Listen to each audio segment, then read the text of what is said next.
Chapter 3 Radical Intellectuals, or Why Heidegger Took the Right Step, Albeit in the Wrong Direction, in 1933.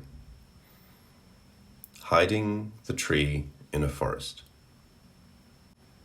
When, in G.K. Chesterton's The Sign of the Broken Sword, a story from The Innocence of Father Brown explains the mystery to his companion Flambeau, he begins with, "What everyone knows."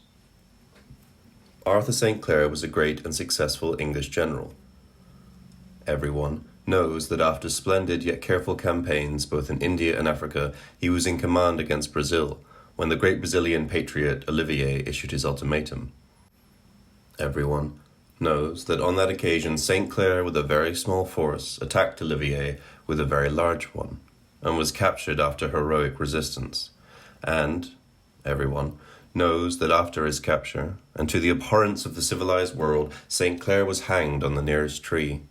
He was found swinging there after the Brazilians had retired, with his broken sword hung round his neck. However, Father Brown notices that something does not fit in this story that everybody knows. St. Clair, who was always a prudent commander, characterized more by a sense of duty than by dashing, made a foolish attack which ended in disaster. Olivier, who was magnanimous to the point of knight-errantry, and always set free prisoners, cruelly killed St. Clair. To account for this mystery, Father Brown evokes a metaphor. Where does a wise man hide a leaf? In the forest. But what does he do if there is no forest? He grows a forest to hide it in, said the priest in an obscure voice. A fearful sin. And if a man had to hide a dead body, he would make a field of dead bodies to hide it in. The denouement relies on the hypothesis of the dark, corrupted side of the English hero. Sir Arthur St. Clair was a man who read his Bible. That was what was the matter with him. When will people understand that it is useless for a man to read his Bible unless he also reads everybody else's Bible? A printer reads a Bible for misprints. A Mormon reads his Bible and finds polygamy. A Christian Scientist reads his and finds we have no arms and legs. St. Clair was an old Anglo-Indian Protestant soldier. Of course, he found in the Old Testament anything that he wanted. Lust, tyranny, treason. Oh, I dare say he was honest, as you call it. But what is the good of a man being honest in his worship of dishonesty? In the Brazilian jungle, just before the fatal battle, the general encountered an unexpected problem. His accompanying younger officer, Major Murray, had somehow guessed the hideous truth, and as they walked slowly through the jungle, he killed Murray with his saber. But what could he do now with this body he would have to account for? He could make the corpse less unaccountable. He could create a hill of corpses to cover this one. In 20 minutes, 800 English soldiers were marching down to their death. Here, however, things went wrong for the general. The surviving English soldiers somehow guessed what he had done. It was they who killed the general, not Olivier. Olivier, to whom the survivors surrendered, generously set them free and withdrew his troops. The surviving soldiers then tried St. Clair and hanged him, and then, in order to save the glory of the English army, covered up their act by the story that Olivier had had him killed. The story ends in the spirit of John Ford's westerns, which prefer heroic legend to truth. Recall John Wayne's final speech to the journalists about the ruthless general played by Henry Fonda from Fort Apache. "Millions who never knew him shall love him like a father. This man, whom the last few that knew him dealt with like dung. He shall be a saint, and the truth shall never be told of him, because I have made up my mind at last." What, then, is the Hegelian lesson of this story? Is it that the simple, cynical, denunciatory reading should be rejected? Is it that the gaze which reduces the general's corruption to the truth of his personality is itself mean and base? Hegel described long ago this trap as that of the beautiful soul whose gaze reduces all great heroic deeds to the private base motives of their perpetrators. No hero is a hero to his valet. Not, however, because the hero is not a hero, but because the valet is. the valet with whom the hero has to do, not as a hero, but as a man who eats, drinks, and dresses, who, in short, appears as a private individual with certain personal wants and ideas of his own.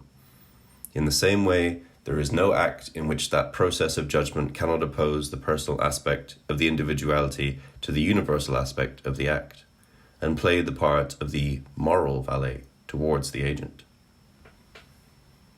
Is then Father Brown, if not this kind of moral valet to the general, then at least a cynic who knows that the unpleasant truth has to be covered up for the sake of the public good? Chesterton's theological finesse is discernible in the way he allocates the responsibility for the general's gradual downfall. It is not the general's betrayal of the Christian faith through his moral corruption due to the predominance of base materialist motives. Chesterton is wise enough to depict the cause of the general's moral downfall as inherent to Christianity. The general was a man who read his Bible. That was what was the matter with him. It was the particular, in this case Protestant, reading that is held responsible. And one cannot say the same about Heidegger's attempt, and also that of Adorno and Horkheimer, and even of Agamben, to lay the blame for the ethico-political catastrophes of the 20th century on the shoulders of the entire tradition of Western metaphysics, with its instrumental reason, and so on and so forth, leading in linear fashion from Plato to NATO, or rather the Gulag.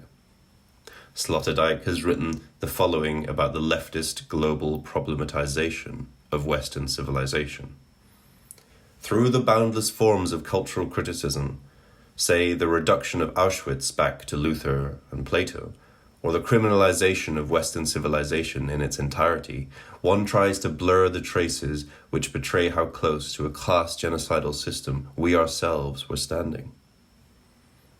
The only thing one should add here is that the same applies to Heidegger and other former fascists. They too hid their Nazi corpse in the mountain of corpses called Western metaphysics.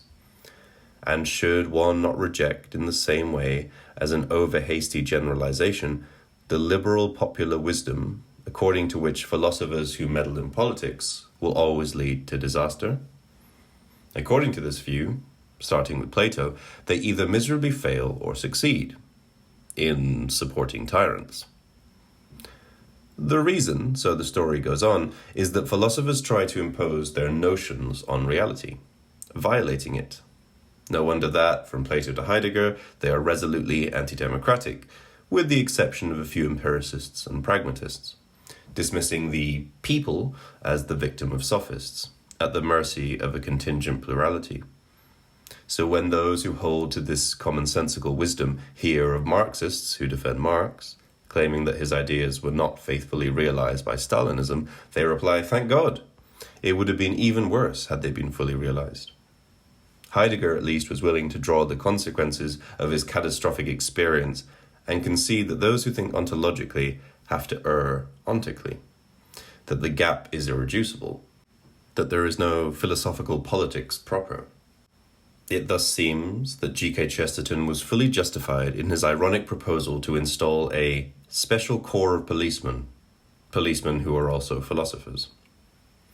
It is their business to watch the beginnings of this conspiracy, not merely in a criminal, but in a controversial sense. The work of the philosophical policeman is at once bolder and more subtle than that of the ordinary detective. The ordinary detective goes to pothouses to arrest thieves. We go to artistic tea parties to detect pessimists. The ordinary detective discovers from a ledger or a diary that a crime has been committed. We discover from a book of sonnets that a crime will be committed.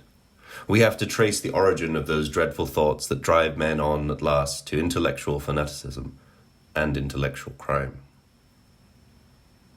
Would not thinkers as different as Popper, Adorno, and Levinas also subscribe to a slightly amended version of this idea, where the political crime is called totalitarianism, and the philosophical crime is condensed into the notion of totality?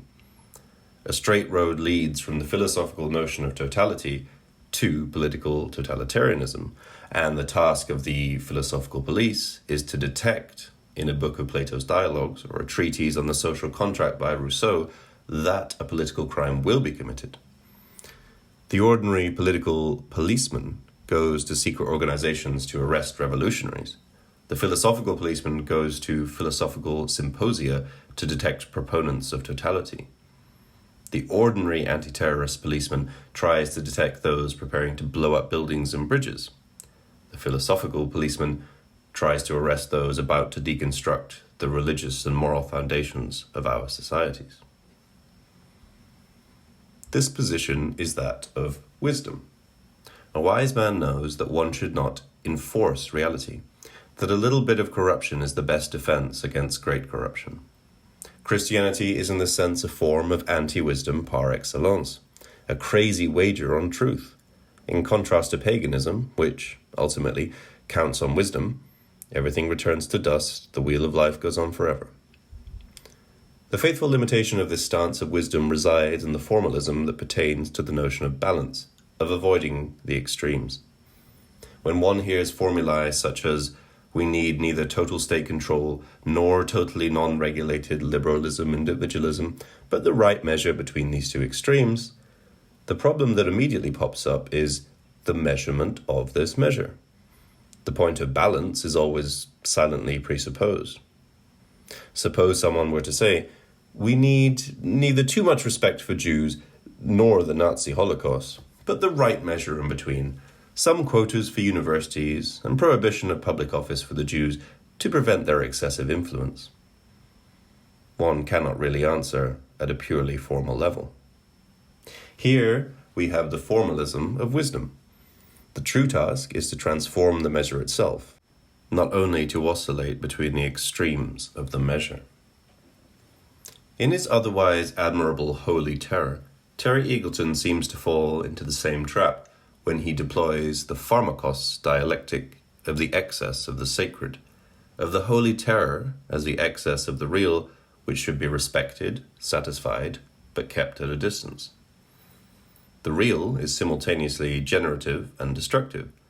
Destructive if given free rein, but also destructive if denied, since its very denial unleashes a fury which imitates it. Again, a case of the coincidence of opposites. Eagleton here perceives freedom as such a pharmakos, which becomes destructive when unhindered. Is, however, this not all too close to a conservative form of wisdom? Is it not a supreme irony here that Eagleton, arguably the sharpest and most perspicuous critic of postmodernism, displays here his own secret postmodern bias, endorsing one of the great postmodern motifs, that of the real thing towards which one should maintain a proper distance? No wonder that Eagleton professes his sympathy for conservatives such as Burke and his critique of French Revolution. Not that it was unjust and so on, but that it exposed the founding excessive violence of the legal order, bringing to light and reenacting what should be at all costs concealed. This is the function of traditional myths. Rejection of these myths, reliance on pure reason critical of tradition, thereby necessarily ends up in the madness and destructive orgy of unreason. Where does Lacan stand with regard to this complex topic, referred to by tiresome and stupid designation, the social role of intellectuals? Lacan's theory, of course, can be used to throw new light on numerous politico-ideological phenomena, bringing to the fore the hidden libidinal economy that sustains them. But we are asking here a more basic and naive question. Does Lacan's theory imply a precise political stance? Some Lacanians, and not only Lacanians, such as Yanis Stavrakakis, endeavor to demonstrate that Lacanian theory directly grounds democratic politics. The terms are well known. There is no big other, means that the socio-symbolic order is inconsistent, no ultimate guarantee, and democracy is the way to integrate into the edifice of power this lack of ultimate foundation. Insofar as all organic visions of a harmonious whole of society rely on a fantasy, democracy thus appears to offer a political stance which traverses the fantasy, that is, which renounces the impossible ideal of a non-antagonistic society. The political theorist who serves as a key reference here is Claude Lefort, who was himself influenced by Lacan and uses Lacanian terms in his definition of democracy. Democracy accepts the gap between the symbolic, the empty place of power, and the real, the agent who occupies this place, postulating that no empirical agent naturally fits the empty place of power. Other systems are incomplete. They have to engage in compromises, in occasional shake-ups to function. Democracy elevates incompleteness into a principle. It institutionalizes the regular shake-up in the guise of elections. In short, S, Bard A, is the signifier of democracy. Democracy here goes further than the realistic nostrum, according to which, in order to actualize a certain political vision, one should allow for concrete, unpredictable circumstances and be ready to make compromises, to leave the space open for people's vices and imperfections. Democracy turns imperfection itself into a notion. However, one should bear in mind that the democratic subject, which emerges through a violent abstraction from all its particular roots and determinations, is the Lacanian Bard subject, strike through S, which is, as such, foreign to, incompatible with, enjoyment. Democracy as empty place means for us the subject of democracy is a Bard subject. Our small algebra enables us to grasp immediately that this leaves out the small a, that is to say, all that hinges on the particularity of enjoyments. The empty Bard subject of democracy finds it difficult to link itself to all that goes on, forms itself, trembles, in all that we designate with this comfortable small letter, the small a. We are told, once there is the empty place, everybody, if he respects the laws, can bring in his traditions and his values. However, what we know is that, effectively, the more democracy is empty, the more it is a desert of enjoyment, and, correlatively, the more enjoyment condenses itself into certain elements, the more the signifier is disaffected, as others put it, the more the signifier is purified, the more it imposes itself in the pure form of law, of egalitarian democracy, of the globalization of the market. The more passion augments itself, the more hatred intensifies, fundamentalisms multiply, destruction extends itself, massacres without precedent are accomplished, and unheard of catastrophes occur. What this means is that the democratic empty place and the discourse of totalitarian fullness are strictly correlative, two sides of the same coin. It is meaningless to play one against the other and advocate a radical democracy which would avoid this unpleasant supplement. So, when leftists deplore the fact that today only the right has passion, is able to propose a new mobilizing imaginary, and that the left only engages in administration, what they do not see is the structural necessity of what they perceive as a mere technical weakness of the left. No wonder that the European project, which is widely debated today, fails to inflame the passions. It is ultimately a project of administration, not of ideological commitment. The only passion is that of the rightist reaction against Europe. All the leftist attempts to infuse the notion of a united Europe with political passion, such as the Habermas Derrida initiative in the summer of 2003, fail to gain momentum. The reason for this failure is that the fundamentalist attachment to jouissance is the obverse, the phantasmatic supplement of democracy itself. What to do then, once one draws the consequences of this Unbehagen in democracy? Some Lacanians, and not exclusively Lacanians, endeavor to attribute to Lacan the position of an internal critic of democracy, a provocateur who raises unpleasant questions without proposing his own positive political project. Politics as such is here devalued as a domain of imaginary and symbolic identifications, as the self, by definition, involves a misrecognition, a form of self-blinding.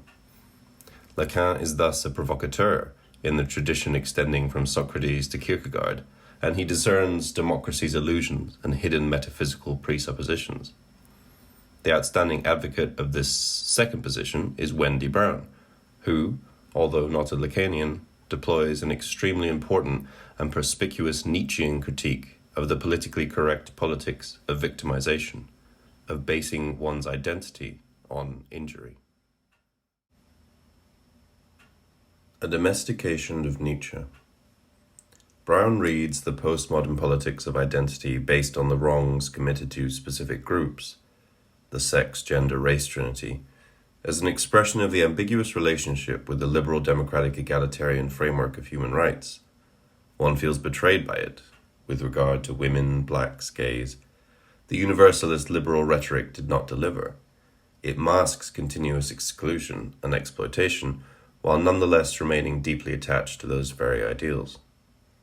In a refined analysis, Brown demonstrates how the sense of moral outrage emerges in order to find a precarious compromise between a host of inconsistent and opposed attitudes: sadism and masochism, attachment and rejection, blaming the other, and feeling one's own guilt. She reads moralizing politics not only as a sign of stubborn clinging to a certain equation of truth with powerlessness, or as the acting out of an injured will, but as a symptom of a broken historical narrative to which we have not yet forged alternatives. It is when the telos of the good vanishes, but the yearning for it remains, that morality appears to devolve into moralism in politics. After the disintegration of the grand, all-encompassing leftist narratives of progress, when political activity dissolved into a multitude of identity issues, the excess over these particular struggles can only find an outlet in impotent moralistic outrage. However, Brown takes here a crucial step further and pushes all the paradoxes of democracy to the end, more radically than Chantal Mouffe did with her democratic paradox. Already with Spinoza and Tocqueville, it becomes clear that democracy is in itself inchoate, empty, lacking a firm principle. It needs anti-democratic content to fill in its form. As such, it really is constitutively formal. This anti-democratic content is provided by philosophy, ideology, theory. No wonder that most of the great philosophers, from Plato to Heidegger, were mistrustful of democracy, if not directly anti-democratic. What if democratic politics, the most untheoretical of all political forms, paradoxically requires theory, requires an antithesis to itself, in both the form and substance of theory, if it is to satisfy its ambition to produce a free and egalitarian order? Brown deploys all the paradoxes from this fact that democracy requires for its health a non-democratic element. A democracy needs a permanent influx of anti-democratic self-questioning in order to remain a living democracy. The cure for democracy's ills is homeopathic in form. If, as the musings of Spinoza and Tocqueville suggest, democracies tend towards cathexis, onto principles antithetical to democracy, then critical scrutiny of these principles, and of the political formations animated by them, is crucial to the project of refounding or recovering democracy. Brown defines the tension between politics and theory as the tension between the political necessity to fix meaning, to suture textual drift in a formal principle which can only guide us in action, and theory's permanent deconstruction, which cannot ever be recuperated in a new positive program. Among human practices, politics is peculiarly untheoretical, because the bids for power that constitute it are necessarily at odds with the theoretical project of opening up meaning, of making meaning slide, in Stuart Hall's words. Discursive power functions by concealing the terms of its fabrication, and hence its malleability and contingency. Discourse fixes meaning by naturalizing it, or else ceases to have sway in a discourse. This fixing or naturalizing of meanings is the necessary idiom in which politics takes place. Even the politics of deconstructive displacement implicates such normativity, at least provisionally. Theoretical analyses which unearth the contingent and inconsistent nature and lack of ultimate foundation of all normative constructs and political projects are anti-political endeavors insofar as each destabilizes meaning without proposing alternative codes or institutions. Yet each may also be essential in sustaining an existing democratic regime by rejuvenating it. It is thus as if Brown is proposing a kind of Kantian critique of deconstructive, anti-democratic reason, distinguishing between its legitimate and illegitimate use. It is legitimate to use it as a negatively regulative corrective, a provocation, and so on, but it is illegitimate to use it as a constitutive principle to be directly applied to reality as a political program or project. Brown discerns the same ambiguous link in the relationship between state and people, in the same way that democracy needs anti-democracy to rejuvenate itself. The state needs the people's resistance to rejuvenate itself. Only through the state are the people constituted as a people. Only in resistance to the state do the people remain a people. Thus, just as democracy requires anti-democratic critique in order to remain democratic, so too the democratic state may require democratic resistance rather than fealty if it is not to become the death of democracy. Similarly, democracy may require theory's provision of unlivable critiques and unreachable ideals. Here, however, in this parallel between the two couples of democracy, anti-democracy, and state-people, Brown's argumentation becomes caught up in a strange symptomal dynamic of reversals.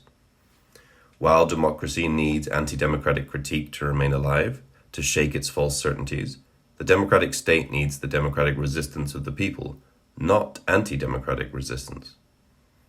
Does Brown not confound here two, or rather a whole series of resistances to the democratic state?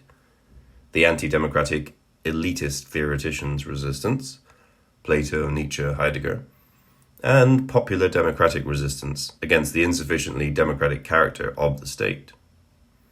Furthermore, is not each of these two kinds of resistance accompanied by its dark, shadowy double, brutal, cynical elitism that justifies those in power, the violent outbursts of the rabble? And what if the two join hands? What if we have anti-democratic resistance of the people themselves? Authoritarian populism. Furthermore, does Brown not dismiss all too lightly anti-democratic theorists such as Nietzsche as proposing unlivable critiques of democracy? How do we respond to the coming about of a regime that endeavors to live them, such as Nazism? Is it not too simple to relieve Nietzsche of responsibility by claiming that the Nazis distorted his thought? Of course they did, but so did Stalinism distort Marx. For every theory changes, is betrayed in its practico-political application.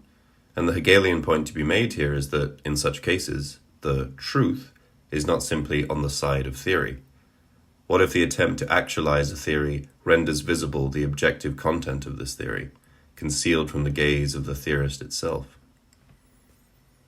The weakness of Brown's description is perhaps that she locates the undemocratic ingredient that keeps democracy alive only in the crazy theoreticians questioning its foundations from unlivable premises. But what about the very real undemocratic elements that sustain democracy? Does therein not reside the major premise of Foucault's, Brown's major reference, analyses of modern power? Democratic power has to be sustained by a complex network of controlling and regulating mechanisms. In his Notes Towards a Definition of Culture, T.S. Eliot, that archetypal noble conservative, convincingly argued that a strong aristocratic class is a necessary ingredient of a feasible democracy. The highest cultural values can only thrive if they are transmitted through a complex and continuous familial and group background. So when Brown claims that democracy requires anti-democratic critique in order to remain democratic, a liberal conservative would deeply agree in their warnings against democracy. There should be a tension in the opposition between the state and democracy. A state should not simply be dissolved in democracy, it should retain the excess of unconditional power over the people, the firm rule of law to prevent its own dissolution. If the state, democratic though it may be, is not sustained by this spectre of the unconditional exercise of power, it does not have the authority to function. Power is, by definition, in excess, or else it is not power. The question here is, who is supplementing whom? Is democracy a supplement to fundamentally non-democratic state power? Or is undemocratic theory a supplement to democracy? At what point is the predicate inverted with the subject? Furthermore, apropos stopping the sliding of meaning, does non-democratic theory as a rule not articulate its horror at democracy precisely because it perceives it as too sophistic for Plato? too involved in the sliding of meaning, so that theory, far from reproaching democracy for the fixity of meaning, desperately wants to impose a stable order on social life. And, furthermore, is this incessant sliding of meaning not something that is already a feature of the capitalist economy itself, which, in its contemporary dynamic, raises to new heights Marx's old description of its dissolvent power on all fixed identities? The homeopathic logic evoked by Brown is thus ambiguous. On the one hand, the remedy against an ossified democracy is theoretical anti-democratic critique, which shatters its certainties and rejuvenates it. But at the same time, there is the opposite homeopathy. As the saying goes, the only true remedy against the obvious democratic ills is more democracy. This defense of democracy is a variation of Churchill's famous quip that it is the worst of all systems, the only qualification being that there is none better. The democratic project is inconsistent. In its very notion, an unfinished project. But its very paradox is its strength, a guarantee against totalitarian temptation. Democracy includes its imperfection in its very notion, which is why the only cure against democratic deficiencies is more democracy. Thus, all the dangers that lurk in democracy can be understood as grounded in these constitutive inconsistencies of the democratic project, as ways of dealing with these inconsistencies, but with the price that, in trying to get rid of the imperfections of democracy, of its non-democratic ingredients, we inadvertently lose democracy itself.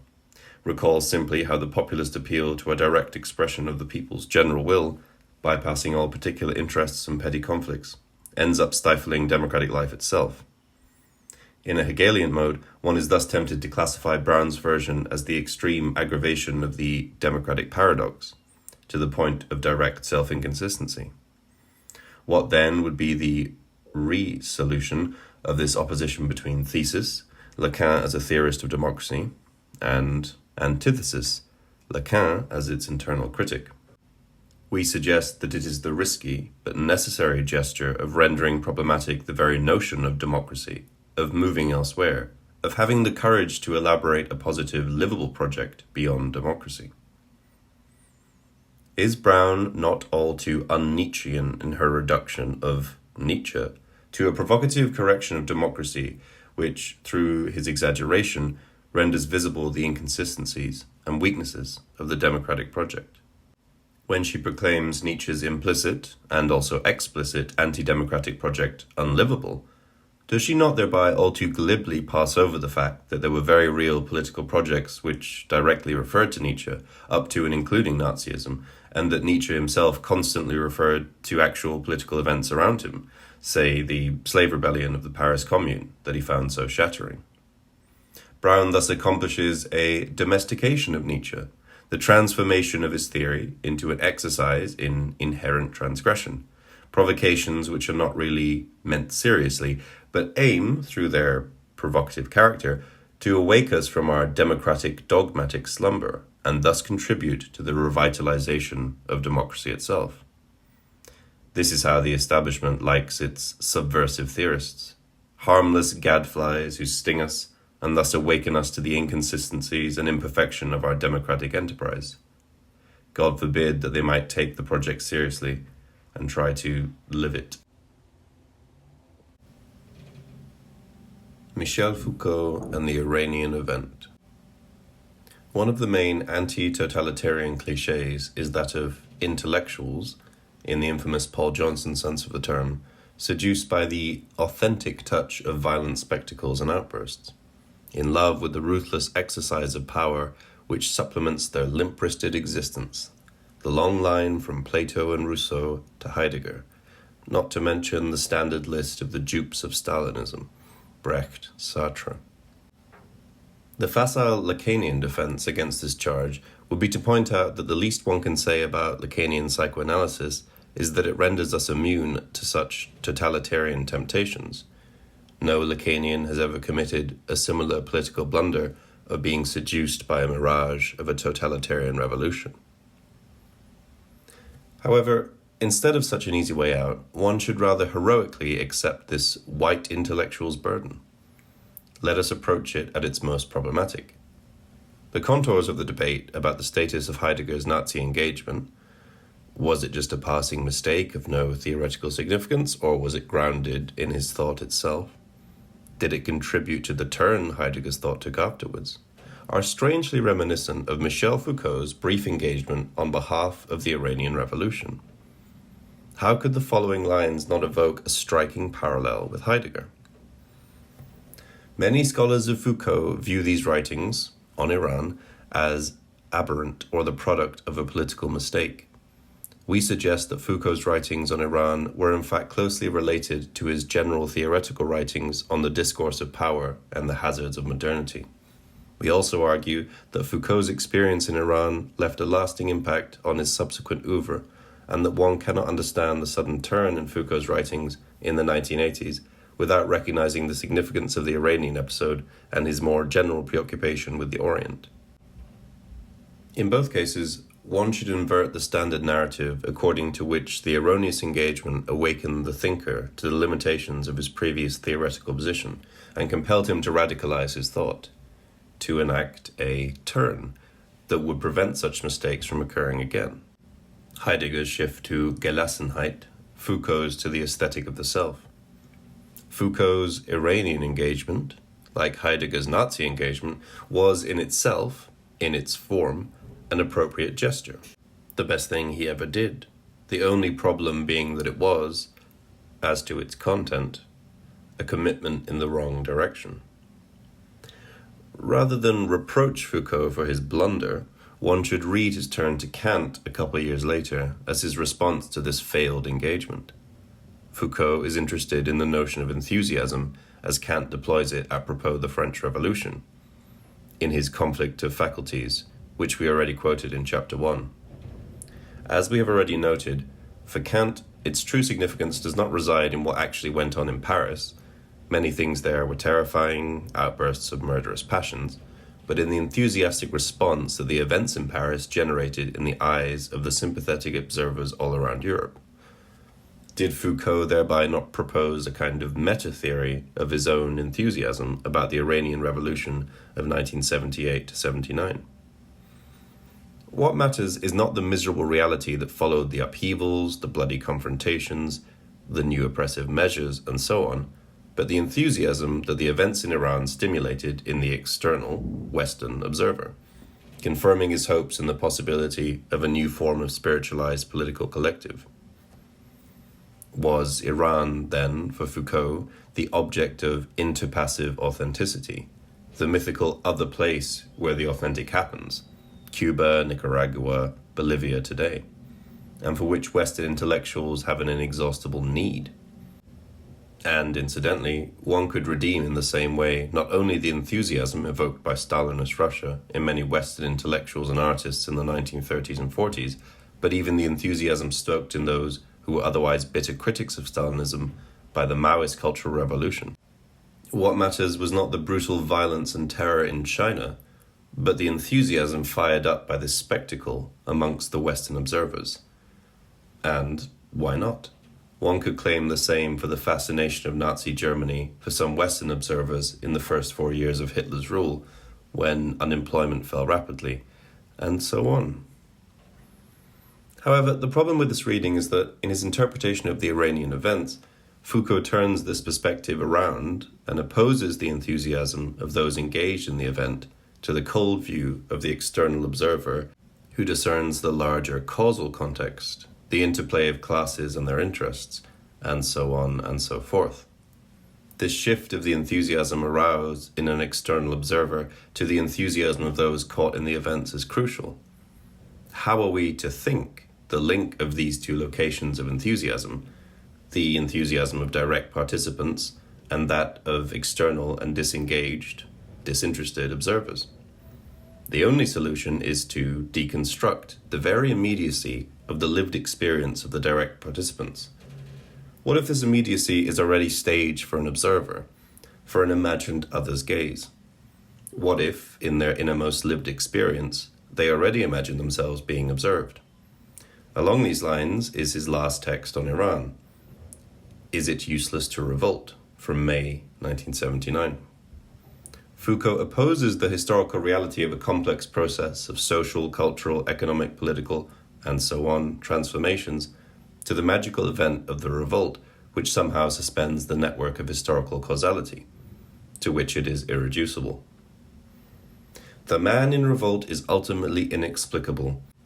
There must be an uprooting that interrupts the unfolding of history and its long series of reasons why, for a man really to prefer the risk of death over the certainty of having to obey. One should be aware of the Kantian connotation of these propositions. Revolt is an act of freedom which momentarily suspends the nexus of historical causality.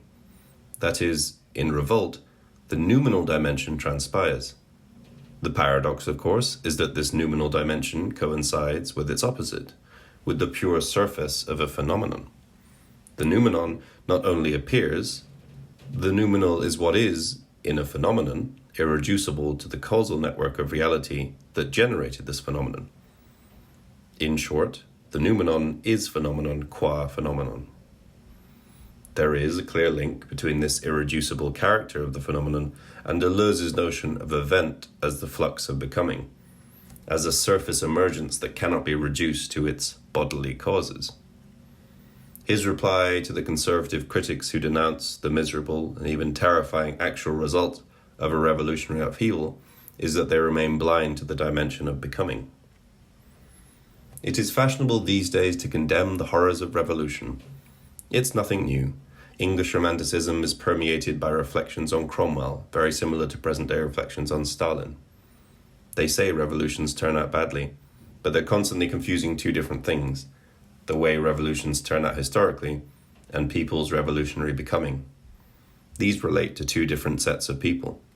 Men's only hope lies in a revolutionary becoming, the only way of casting off their shame or responding to what is intolerable. Deleuze refers here to revolutionary explosions in a way which is strictly parallel to Foucault's. The Iranian movement did not experience the law of revolutions that would, some say, make the tyranny that already secretly inhabited them reappear underneath the blind enthusiasm of the masses. What constituted the most internal and the most intensely lived part of the uprising touched, in an unmediated fashion, on an already overcrowded political chessboard. But such contact is not identity. The spirituality of those who are going to their deaths has no similarity whatsoever with the bloody government of a fundamentalist clergy. The Iranian clerics want to authenticate their regime through the significations that the uprising had. It is no different to discredit the fact of the uprising on the grounds that there is today a government of mullahs.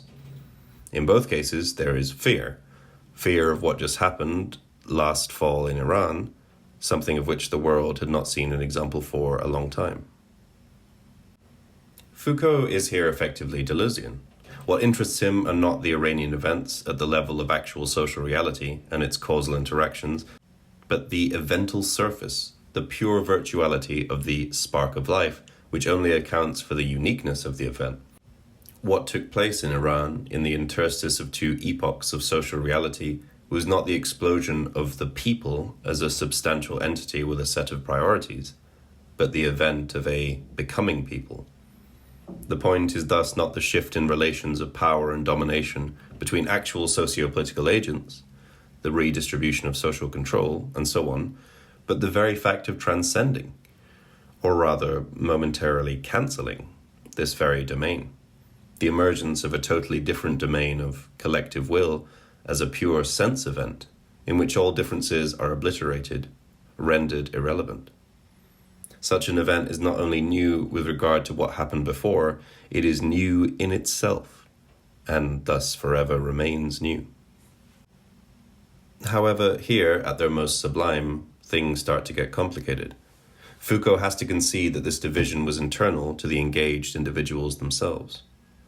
Let's take the activist in some political group. When he was taking part in one of those demonstrations, he was double. He had his political calculation, which was this or that, and at the same time he was an individual caught up in that revolutionary moment, or rather that Iranian who had risen up against the king. And the two things did not come into contact. He did not rise up against the king because his party had made this or that calculation. And the same division cuts across the entire social body. At the level of reality, there were, of course, multiple agents, complex interactions of classes, the overdetermination of incompatible struggles. However, at the level of the revolutionary event proper, all this was sublated into an absolutely collective will that united the entire social body against the Shah and his clique. There was no division within the social body, no class struggle. All, from poor farmers to students, from clergy to disappointed capitalists, wanted the same. The collective will is a political myth with which jurists and philosophers try to analyze or to justify institutions, etc. It's a theoretical tool. Nobody has ever seen the collective will. And, personally, I thought that the collective will was like God, like the soul, something one would never encounter. I don't know whether you agree with me, but we met, in Tehran and throughout Iran, the collective will of a people. Foucault opposes here revolt and revolution. Revolution, in the modern European sense, designates the reinscription of a revolt into the process of strategic political calculation. Revolution is a process by means of which the revolt is colonized by realpolitik. Revolution gave these uprisings a legitimacy, sorted out their good and bad forms, and defined their laws of deployment. Even the profession of revolutionary was defined.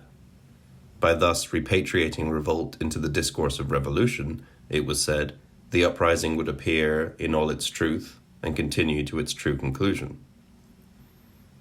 No wonder Foucault compares the appearing of a collective will with two of Kant's noumenal things, God, soul. When the noumenal appears, it is in the guise of ultimate horror, as Foucault is aware. At this stage, the most important and the most atrocious mingle, the extraordinary hope of remaking Islam into a great living civilization, and various forms of virulent xenophobia, as well as the global stakes and the regional rivalries, and the problem of imperialisms, and the subjugation of women, and so on. What has given the Iranian movement its intensity has been a double register. On the one hand, a collective will that has been very strongly expressed politically, and on the other hand, the desire for radical change in ordinary life. But this double affirmation can only be based on traditions, institutions that carry a charge of chauvinism, nationalism, exclusiveness, which have a very powerful attraction for individuals. To confront so fearsome an armed power, one mustn't feel alone, nor begin with nothing. The picture thus becomes blurred. First, Foucault withdraws from overall support for the Iranian revolt, sustained by a hope that an entirely different society will emerge out of it, breaking out of the space of European modernity and its deadlocks, to valorizing only the enthusiastic moment of revolt itself.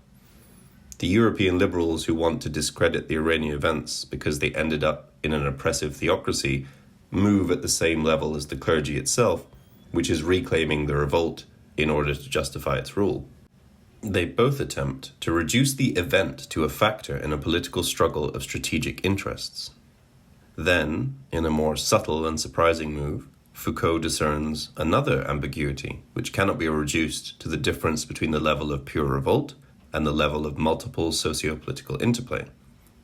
Chauvinism, virulent xenophobia, the subjugation of women, and so on, are not signs of the contamination of the event by socio-political reality.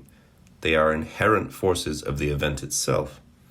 That is, their mobilization gave the event the strength to oppose itself to the oppressive political regime and to avoid getting caught in the game of political calculations. It is this very reliance on the vilest, racist, anti-feminist, etc. motifs that gave the Iranian Revolution the power to move beyond a mere pragmatic power struggle. To put it in Badiouian terms, the authentic event thus becomes indistinguishable from a pseudo-event. Are we not dealing here with a kind of Hegelian triad in which the external opposition is gradually internalized, reflected into itself? First, the external opposition of the Iranian Revolution in itself, a unique event, and the way it appears to Europeans, is internalized into the two aspects of the events themselves, their pragmatic struggle for power side and the side of a unique politico-spiritual event.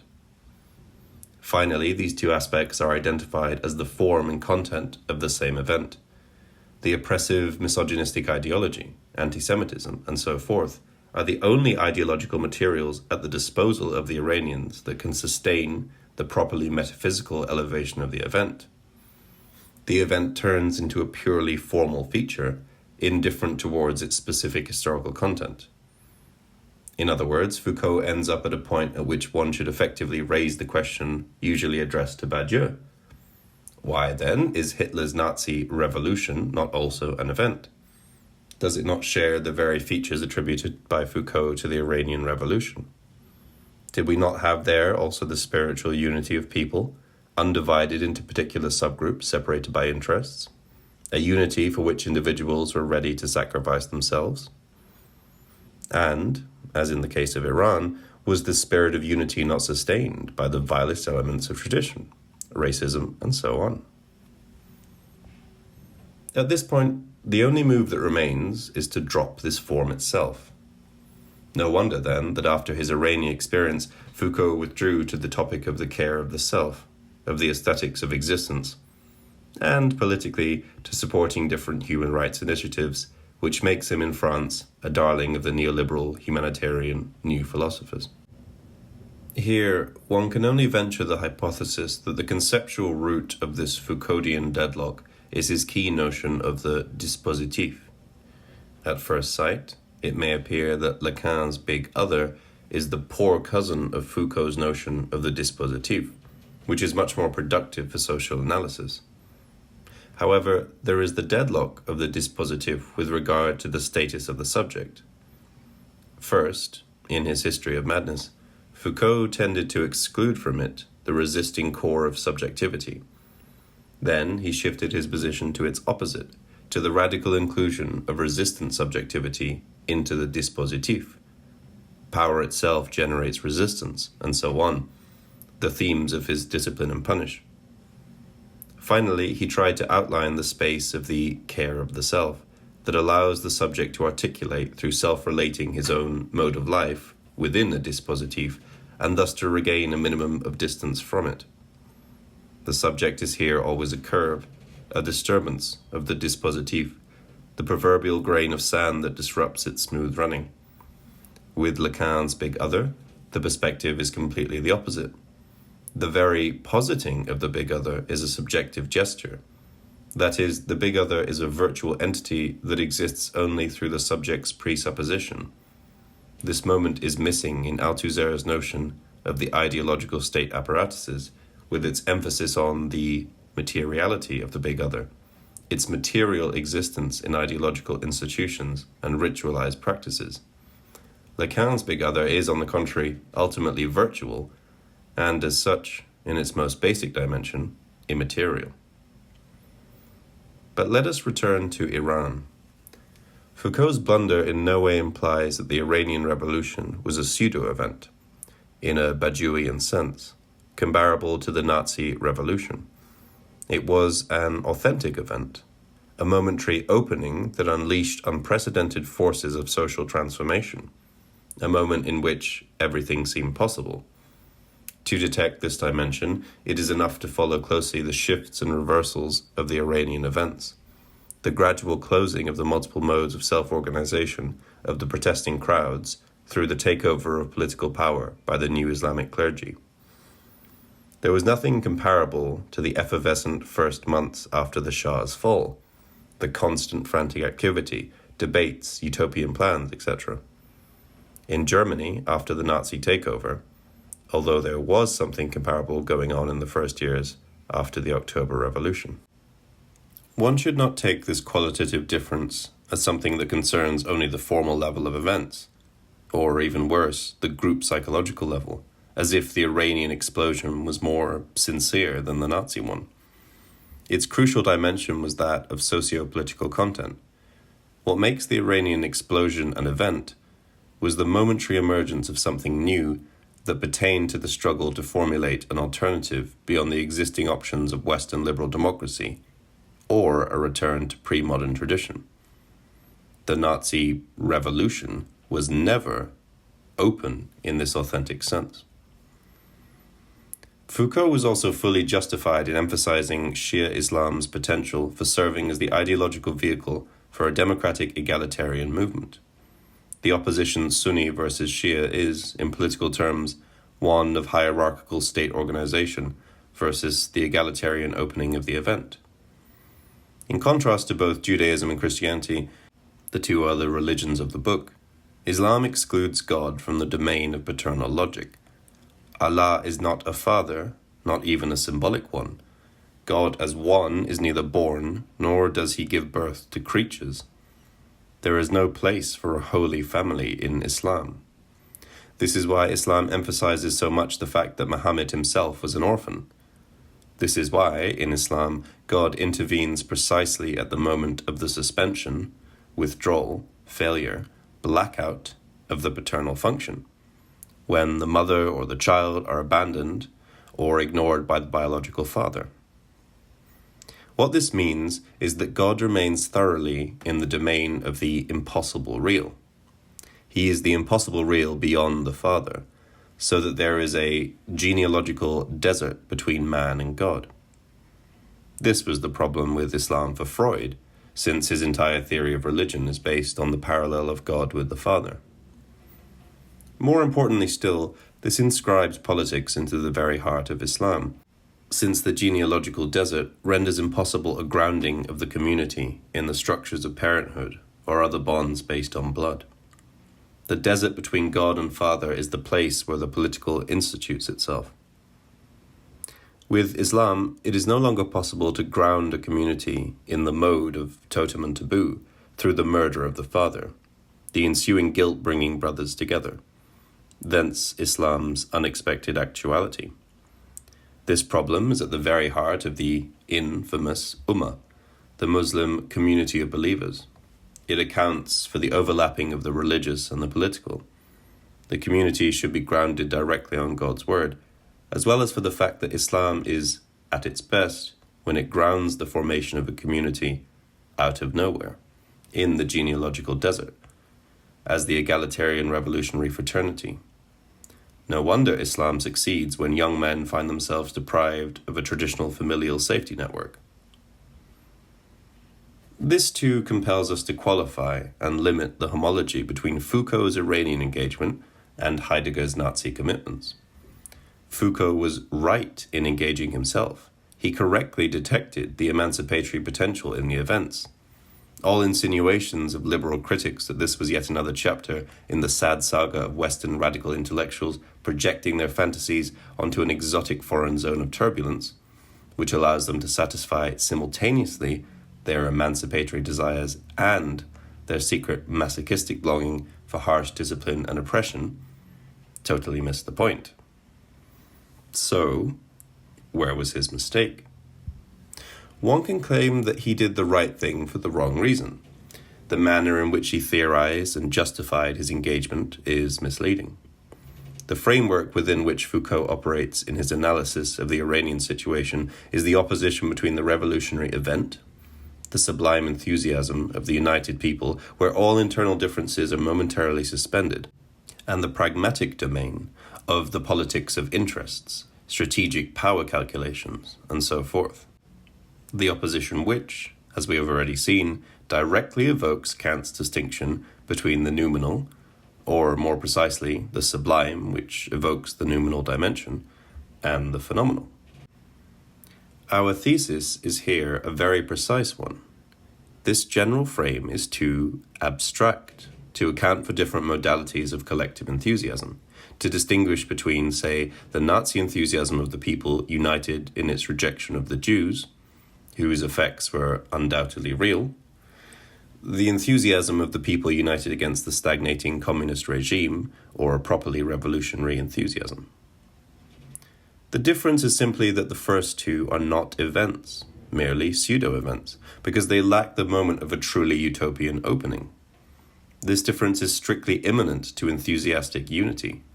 Only in the last case, the common denominator of this unity was the part of no part, the downtrodden, those included in society with no proper place within it, and as such, functioning as the universal singularity, directly embodying the universal dimension.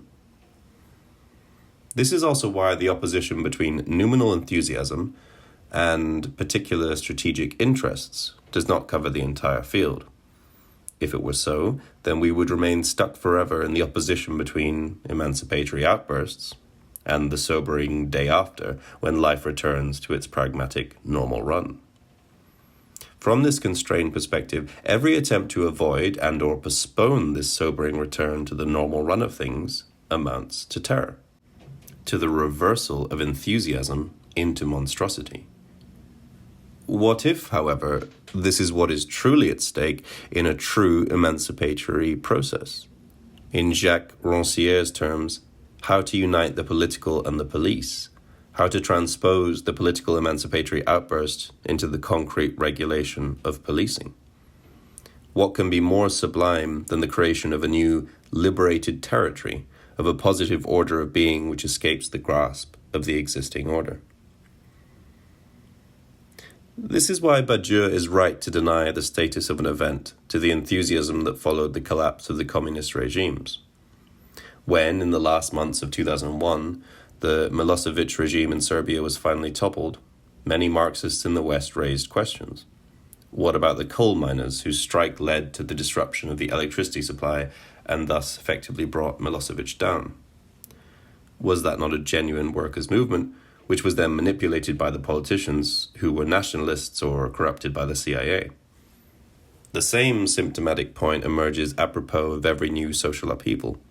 In each of these cases, such people identify some working-class movement which allegedly displayed a true revolutionary, or at least socialist potential, but was first exploited and then betrayed by the pro-capitalist and/or nationalist forces.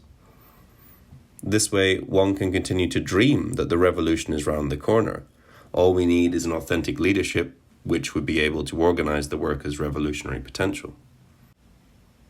If one is to believe them, Solidarność was originally a workers' democratic socialist movement, later betrayed by its leadership, which was corrupted by the church and the CIA.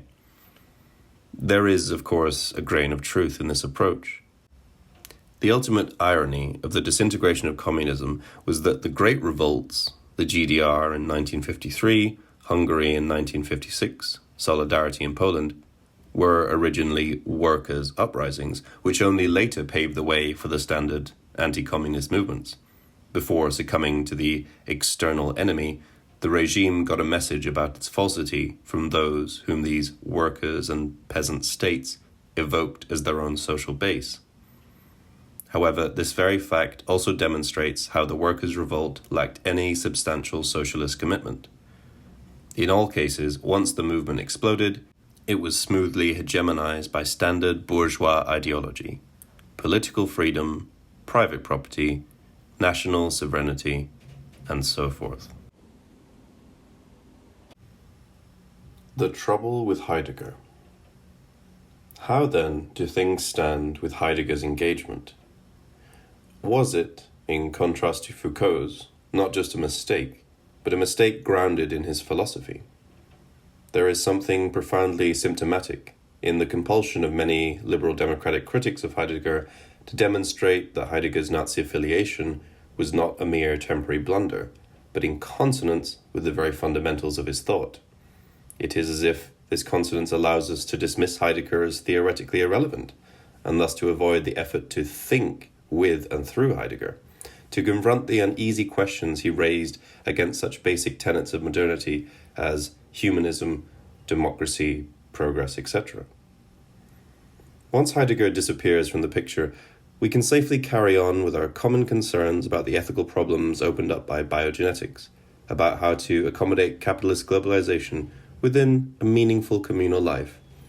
In short, we can safely avoid confronting what is really new in globalization and biogenetic discoveries, and continue to measure these phenomena with old standards, in the wild hope of a synthesis that will allow us to keep the best of both worlds. But this, of course, in no way means that we should rehabilitate the standard defense of Heidegger's Nazi episode. which, unsurprisingly, follows yet again the borrowed kettle formula. 1. Heidegger was never really a Nazi. He just made some superficial compromises in order to save whatever could have been saved for the autonomy of the university. When he realized that this tactic would not work, he consequently stepped down and withdrew from public life. 2. Heidegger was, for a limited period, a sincerely committed Nazi. However, not only did he withdraw once he became aware of his blunder, but the acquaintance with Nazi power precisely enabled him to gain an insight into the nihilism of modern technology as the deployment of the unconditional will to power. 3. Heidegger was a Nazi, and there is nothing to reproach him for this choice. In the early 1930s, it was a perfectly legitimate and understandable choice. This final position is Ernst Nolte's, and it is worth recalling here his book on Heidegger, which brought fresh wind to the sails of the endless debate on Heidegger and politics. Far from excusing Heidegger's infamous political choice in 1933, it justifies it, or at least de-demonizes it, rendering it a viable and meaningful choice. Against the standard defenders of Heidegger, whose mantra is that Heidegger's Nazi engagement was a personal mistake of no fundamental consequence for his thought, Nolte accepts the basic claim of Heidegger's critics that his Nazi choice is inscribed into his thought, but with a twist. Instead of problematizing his thought, Nolte justifies his political choice as a justifiable option in the late 1920s and early 1930s, given the economic chaos and the threat of communism. Insofar as Heidegger resisted the attempt at the communist solution, he, like countless others, was historically right. In committing himself to the National Socialist solution, perhaps he became a fascist, but in no way did that make him historically wrong from the outset. And here is Mark Rathol's model formulation of the second position. Heidegger's work after the war did go some way towards overcoming the political naivete that led to his disastrous involvement with National Socialism. He did this by, first, getting much clearer than he had been about the dangers of the modern world, the dangers which led him to think we need a New World disclosure. Once he was able to articulate the danger of modernity in terms of technology, it became clear that National Socialism was just another modern technological movement, even if it employed technology for reactionary goals. This passage tells much more than may appear at first glance. The key words in it are the innocuous "just another." Is the underlying premise not, even the best of political projects, the most radical attempt to oppose nihilism, remained just another nihilistic movement caught in technology? There is no horror of Nazism here. Nazism is just another in the series. The difference is ontologically insignificant, which is why, for Heidegger, the Allied victory in World War II really decided nothing. Here, Heidegger's reference to Hölderlin's famous lines enters, "Where the danger is rising, that which can save us, das Rettende, also grows. In order to overcome the danger, one has to push it to the extreme." In short, in order to arrive at the ontological truth, Heidegger had to err ontically. So when Rathol writes apropos Heidegger's Nazi engagement, it is disconcerting, to say the least, that Heidegger, who purported to have a unique insight into the movement of world history, proved to be so terribly blind to the significance of the events that played out before his eyes. A Heideggerian could easily turn this argument around.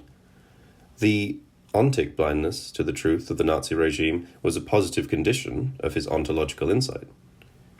However, when defenders of Heidegger claim that his acquaintance with the Nazi exercise of power precisely enabled him to gain an insight into the nihilism of modern technology as the deployment of the unconditional will to power, does this line of defense not sound a little bit like the attitude of the proverbial prostitute-turned preacher who, after her conversion, ferociously attacks carnal sins, claiming that she knows from her own experience how destructive they are? Steve Fuller writes, "Ironically, Heidegger's intellectual stature may even have been helped by the time-honored practice of learning from the opponent, in which victors indulge after a war. In this respect, Heidegger's political genius may lie in having stuck with the Nazis long enough for the Americans to discover him during denazification, without ending up being judged an untouchable war criminal whose works had to be banned. As committed anti-Nazis ensconced in Allied countries, Heidegger's existentialist rivals never underwent such intense scrutiny, nor subsequently acquired such a mystique for depth and danger. There is truth in these lines, but it is more complex than Heidegger's mere luck in striking the right balance in the depth of his Nazi engagement. The difficult truth to admit is that Heidegger's is great, not in spite of, but because of his Nazi engagement. That this commitment is a key constituent of his greatness. Imagine a Heidegger without this passage, or a Heidegger who, after World War II, had done what many colleagues expected of him, namely, publicly renounce his Nazi engagement and apologize for it. Would this not somehow have occluded the radicality of his insight? Would it not have constrained him to humanitarian political concerns which he so bitterly despised? Michel de Biestegui makes a perspicuous observation on the fundamental ambiguity of Heidegger's disillusionment with Nazism. It was his resignation and his disillusionment with what, until the end of his life, and with a touch of regret at not having seen it develop its potential, he referred to as the movement. Is, however, this not the reason why Heidegger's later withdrawal from political commitment also cannot be conceived only in the terms of his insight into the nihilism of contemporary politics? De Biestegui concludes his book with the statement that Heidegger will not be caught out in a belief in the redemptive power of political engagement, twice. Having burned his fingers in politics and lost his illusions in the failure of Nazism to carry out a project of ontodestinal significance, his hopes will turn to the hidden resources of thought, art, and poetry, all deemed to carry a historical and destinal power far greater than that of politics. But is Heidegger's refusal to be caught twice in the act of political engagement, and thus burning his fingers again, not a negative mode of his continuing melancholic attachment to the Nazi movement? His refusal to engage again in politics was thus similar to a disappointed lover who, after the failure of his relationship, rejects love as such and avoids all further relationships, thereby confirming in a negative way his lasting attachment to the failed relationship. Is the premise of this refusal not that, to the end of his life, Nazism remained for Heidegger the only political commitment which at least tried to address the right problem, so that the failure of Nazism is the failure of the political as such? It never entered Heidegger's mind to propose, say in a liberal mode, that the failure of the Nazi movement was merely the failure of a certain kind of engagement which conferred on the political the task of carrying out a project of ontodestinal significance, so that the lesson to draw was simply a more modest political engagement. In other words, what if one concludes from the failure of Heidegger's political experience that what one should renounce is the expectation that a political engagement will have destinal ontological consequences, and that one should participate in merely ontic politics, which, far from obfuscating the need for a deeper ontological reflection, precisely open up a space for it? What if even the very last Heidegger, when he expressed his doubts as to whether democracy was the political order which best fitted the essence of modern technology, had still not learnt the ultimate lesson of his Nazi period, since he continued to cling to the hope of finding an ontic political engagement which would fit, be at the level of, the ontological project of modern technology? Our premise, of course, is that the liberal engagement is not the only alternative. Heidegger was right in his doubt about liberal democracy. What he refused to consider was a radical leftist engagement. Therein resides the importance of the link between Heidegger and Hannah Arendt. What is at stake in the difficult relationship between Heidegger and Arendt is Heidegger's much decried aversion to liberalism and liberal democracy, which he continuously, to his death, rejected as inauthentic, not the idiosyncrasies of their personal liaisons. Arendt was not only opposed to Heidegger along the double axis of woman versus man and a worldly Jew versus a provincial German. She was, which is much more important, the first liberal Heideggerian, the first to try to reunite Heidegger's insights with the liberal democratic universe. In a closer reading, of course, it is easy to discern what enabled Arendt to support liberalism while maintaining her basic fidelity to Heidegger's insights. Her anti-bourgeois stance, her critical dismissal of politics as interest group politics, as the expression of the competitive and acquisitive society of the bourgeoisie. She shared the great conservatives' dissatisfaction with the lack of heroism and the pragmatic utilitarian orientation of bourgeois society. Simply to brand as outbursts of nihilism this violent dissatisfaction with the pre-war age and subsequent attempts at restoring it, from Nietzsche to Sorel to Pareto, from Rambo and T.E. Lawrence to Junger, Brecht and Malraux, from Bakunin and Nechayev to Alexander Bloch, is to overlook how justified disgust can be in a society wholly permeated with the ideological outlook and moral standards of the bourgeoisie. The opposition Arendt mobilizes here is the one between citoyen and bourgeois. The first lives in the political sphere of public engagement for the common good, of the participation in public affairs, while the second is the egotistic utilitarian, fully immersed in the process of production, and who reduces all other dimensions of life to their role in enabling the smooth running of this process. In Aristotelian terms, this opposition is that between praxis and poiesis, between the high exercise of virtues in public life and the low instrumentality of labor, the opposition whose echoes reverberate not only in Habermas's distinction between communicative action and instrumental activity, but even in Badiou's notion of the event, and in his concomitant denial that an event can take place in the domain of production. Recall how Arendt describes, in Badiouian terms, the suspension of temporality as the defining ontological characteristic of ontic political action. Acting, as man's capacity to begin something new, out of nothing, not reducible to a calculated strategic reaction to a given situation, takes place in the non-temporal gap between past and future, in the hiatus between the end of the old order and the beginning of the new, which in history is precisely the moment of revolution. Such an opposition, of course, raises a fundamental question formulated by Robert Pippin. How can Arendt separate out what she admires in bourgeois culture?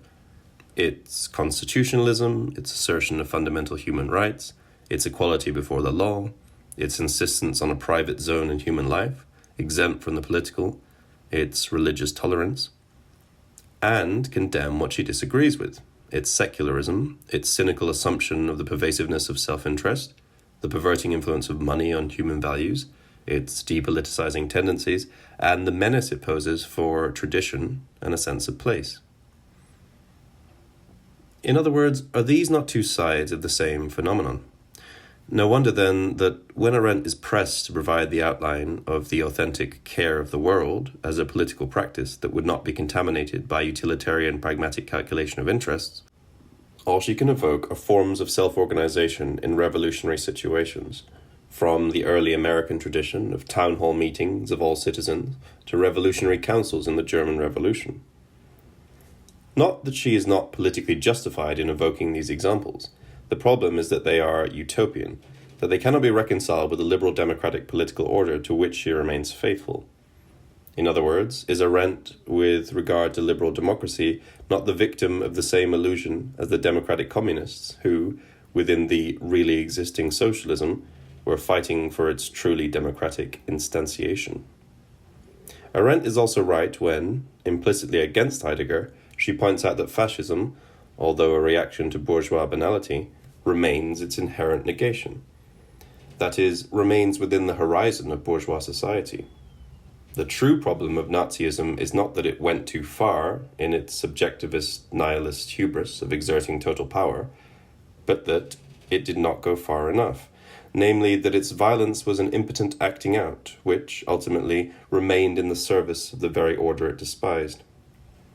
However, Heidegger would also have been right in rejecting Arendt's Aristotelian politics as not radical enough to break out of the nihilist space of European modernity. Arendt would thus have been justified in countering Pippin's all-too-easy version of a contemporary political Hegelianism. His basic claim is that, while, of course, from today's perspective, Hegel's notion of a rational state no longer works, its limitations are evident, and these very limitations should be addressed in a Hegelian way. In some fairly obvious sense, and in the historical terms he would have to accept as relevant to his own philosophy, he was wrong. None of these institutional realizations now looks as stable, as rational, or even as responsive to the claims of free subjects as Hegel has claimed, even though such criticisms are often themselves made in the name of such freedom. But the nature of that wrong is, I am arguing, also Hegelian, a matter of being incomplete. not wholly wrong-headed. In short, it is a matter of an Aufhebung, of the immanent self-critique and self-overcoming of these solutions, not of their outright rejection. However, what cannot but strike the eye is the formalist character of Pippin's formula. He does not provide any concrete examples that would render it operative. The question is, of course, how far do we go in this Aufhebung if we are to bring Hegel's project of a rational state of freedom up to today's conditions? How deeply is irrationality inscribed into today's bourgeois society so that its critique can still be formulated as a defense of bourgeois society? Do we have to stay within capitalism or risk a move beyond it? These, however, are not Heidegger's concerns. His fundamental move, apropos our critical historical moment, is to emphasize the underlying sameness of the ideological, political, economic choices we confront. From the point of view of their onto-historical origin, there is no real or fundamental difference between the Christian doctrine and Bolshevism, between the biologism and imperialism of Nazism and the forces of capital, which today have permeated all spheres of life, and between vitalism and spiritualism. This, I believe, is at once the strength and the extraordinary weakness and limitation of Heidegger's position. For on the one hand, it allows us to establish continuities and complicities where we thought there were incompatibilities, and to shift the weight of difference to a different terrain, that of the meaning or the truth of being. On the other hand, though, by revealing such differences as pseudo-differences, he also neutralizes the decisions and choices they often call for, thereby erasing the traditional space of politics and ethics. Unfortunately, De Beestigui's solution to this deadlock remains all too commonsensical, a balanced approach which takes into account the legitimate demands of both levels. Whatever our commitments to the deconstruction of metaphysics, and to the struggle for new possibilities of thought and action beyond it, or perhaps on its margins, we continue to live within the metaphysical, technical framework, and so must remain committed to taking seriously, and discriminating between, the many differences, choices, and situations we are faced with at the historical, political, religious, and artistic level. The free relation to technology Heidegger advocates may, after all, also involve an active participation in intra-metaphysical processes, and not just a meditation of its essence. For within technology there are differences that matter, and to which we cannot and must not remain blind. With one critical eye, and the other deconstructive, we may be better equipped to navigate the often treacherous waters of our time.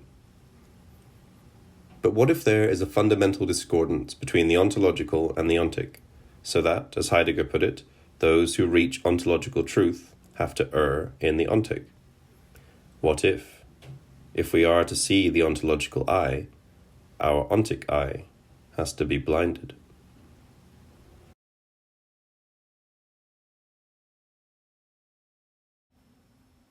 Ontological difference. When Heidegger speaks of the untruth, concealedness, withdrawal as inherent to the truth event itself, he has in mind two different levels. 1. On the one hand, the way a man, when engaged in inner-worldly affairs, forgets the horizon of meaning within which he dwells, and even forgets this forgetting itself. Exemplary here is the regression of Greek thought that occurs with the rise of the sophists. What was the confrontation with the very foundation of our being turns into a trifling play with different lines of argumentation, with no inherent relation to truth. 2. On the other hand, the way this horizon of meaning itself, insofar as it is an epochal event, arises against the background of, and thereby conceals, the imponderable mystery of its emergence, in the same way a clearing in the midst of a forest is surrounded by the dark thickness of the woods. The same ambiguity repeats itself with regard to the earth as that which resists, remains forever obscure and unfathomable. There always is something resisting and supporting our practices, and that something is very real. So, on the one hand, the earth designates what resists the meaningful totality of a historical world. As a world strives to grow back into the earth, it encounters resistance. In the process, the earth appears in a determinate way in terms of the resistance that the world encounters.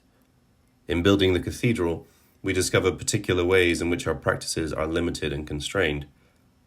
Our worlds, and consequently our meaningful relation to things, are always based in something that can't be explained in terms of the prevailing intelligible structure of the world.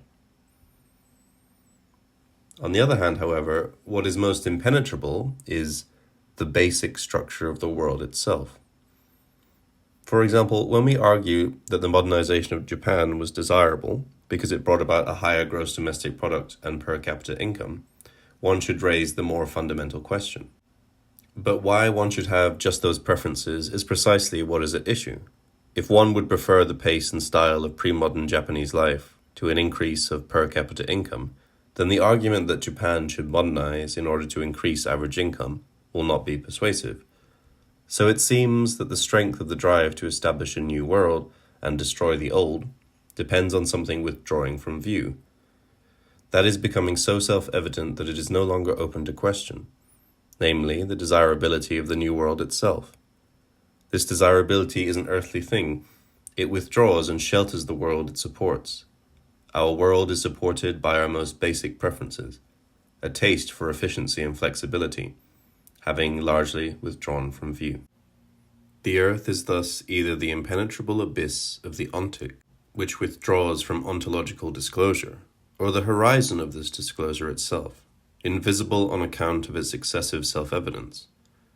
We do not see it as such because it is the very medium through which we see everything. One should make the properly Hegelian move of identifying the two levels, the beyond and the obstacle screen that distorts our access to beyond. So this is not simply Heidegger's mistake or confusion, to be resolved or corrected by introducing a further notional distinction, one term for the earth as the darkness of what resists disclosure, another for the invisibility of the very horizon of disclosure. The oscillation between the two levels is what defines the earth. What this also means is that ontological difference is not maximal between all beings, the highest genus, and something else more beyond, but rather minimal, the bare minimum of a difference not between beings, but between the minimum of an entity and the void, nothing. Insofar as it is grounded in the finitude of humans, ontological difference is that which makes a totalization of all beings impossible. Ontological difference means that the field of reality is finite. Ontological difference is, in this precise sense, real impossible. To cite Ernesto Laclau's determination of antagonism, in it, external difference overlaps with internal difference.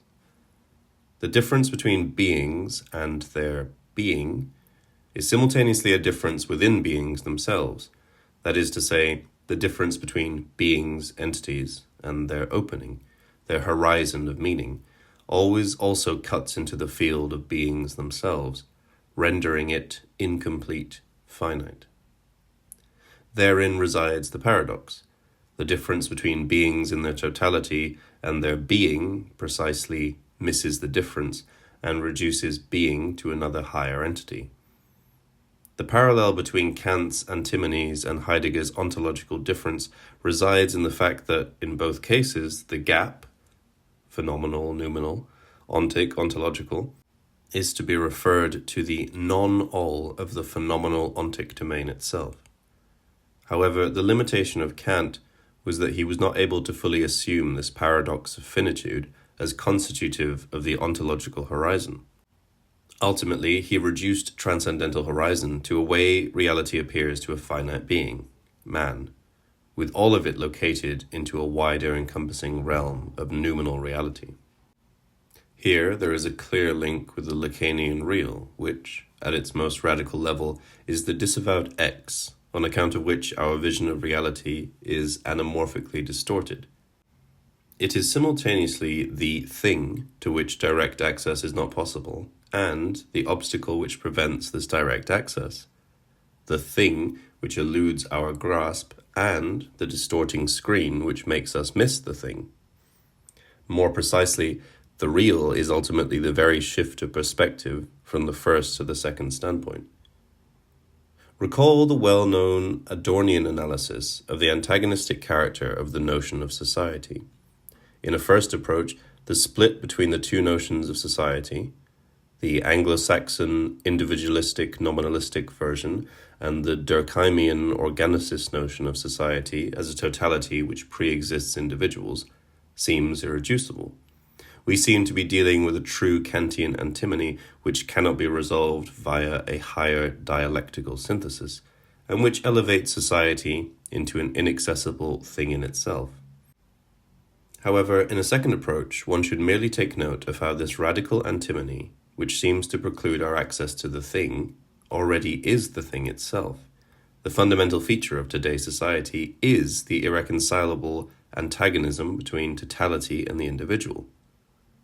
What this means is that ultimately the status of the real is purely parallactic and as such non-substantial. It has no substantial density in itself. It is just a gap between 2 points of perspective, perceptible only in the shift from the one to the other. The parallax real is thus opposed to the standard, Lacanian notion of the real as that which always returns to its place, namely as that which remains the same in all possible, symbolic universes. The parallax real is rather that which accounts for the very multiplicity of appearances of the same underlying real. It is not the hard core which persists as the same, but the hard bone of contention which pulverizes the sameness into the multitude of appearances.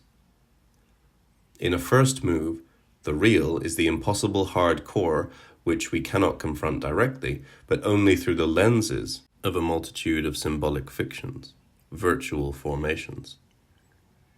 In a second move, this very hard core is purely virtual, actually non-existing, an X which can be reconstructed only retroactively from the multitude of symbolic formations which are all that there actually is.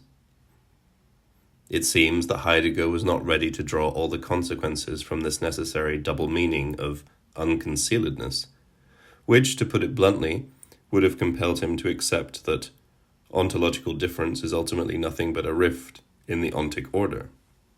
Incidentally, in the exact parallel to Badiou's key admission that the event is ultimately nothing but a torsion in the order of being.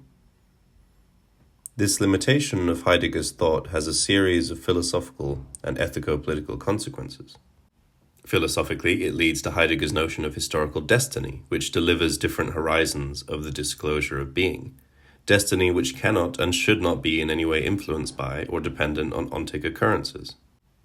Ethico-politically, it accounts for Heidegger's, not simply ethical, but properly ontological, indifference towards the Holocaust, its leveling to just another case of the technological disposal of life. In the infamous passage from the Conference on Technique, to acknowledge the Holocaust's extraordinary, exceptional status would equal recognizing in it a trauma that shatters the very ontological coordinates of being. Does this indifference make him a Nazi? Heidegger's smoking gun. There are two of Heidegger's seminars which clearly disturb the official picture of a Heidegger who only externally accommodated himself to the Nazi regime in order to save whatever could be saved of the university's autonomy. On the Essence and Notion of Nature, History and State, Winter 1933-34, protocol conserved in the Deutsches Literaturarchiv, Marbach am Neckar. Hegel on the State, Winter 1934-35, protocol also conserved in the DLA. Significantly, the first of the two is not included in the official Gesamtausgabe by Klostermann Verlag, a fact that renders problematic its designation as a complete edition. These two seminars are the closest one can get to the proverbial smoking gun, since they enact precisely what, according to the official Heideggerian doxa, did not, could not, and should not have taken place. Full-bodied support for Nazism formulated and grounded in Heidegger's innermost philosophical project. It is nonetheless wrong for a philosopher to invest too much into finding smoking guns. They only confirm what is already there in the formal structure of a thought. However, one should not lose one's nerve too fast here and let oneself fall into the standard liberal condemnation. Heidegger's failure is not as easy to locate as it may appear. The atmosphere of Heidegger's political references in his texts and courses from the 1930s, the examples he uses, etc., is, as expected, ominous. Suffice it to recall the beginning of the paragraph which questions the being of a state. A state, it is. In what consists its being? In that the state police arrests a suspect? The very example he uses to illustrate what Hegel means by his claim about the speculative identity of the rational and the actual is, again, ominous. The Treaty of Versailles is actual, but not rational. Heidegger's starting point is a defense of Hegel against the famous proclamation by Carl Schmitt that Hegel died in 1933 when Hitler took over. It was said that Hegel died in 1933. Quite the contrary. It was only then that he first began to live. Why? Heidegger endorses Hegel's thesis on the state as the highest form of social existence. The highest actualization of human being occurs in the state. He even directly ontologizes the state, defining the relationship between the people and the state in terms of ontological difference. The people, the existing, has a fully determined relationship towards its being, towards the state. However, in what follows, it soon becomes clear that Heidegger only needs Hegel in order to assert the emerging Nazi total state against the liberal notion of the state as a means to regulate the interaction of civil society. He approvingly refers to Hegel's deployment of the limitation of the external state, the state of necessity, the state of understanding, the system of civil society.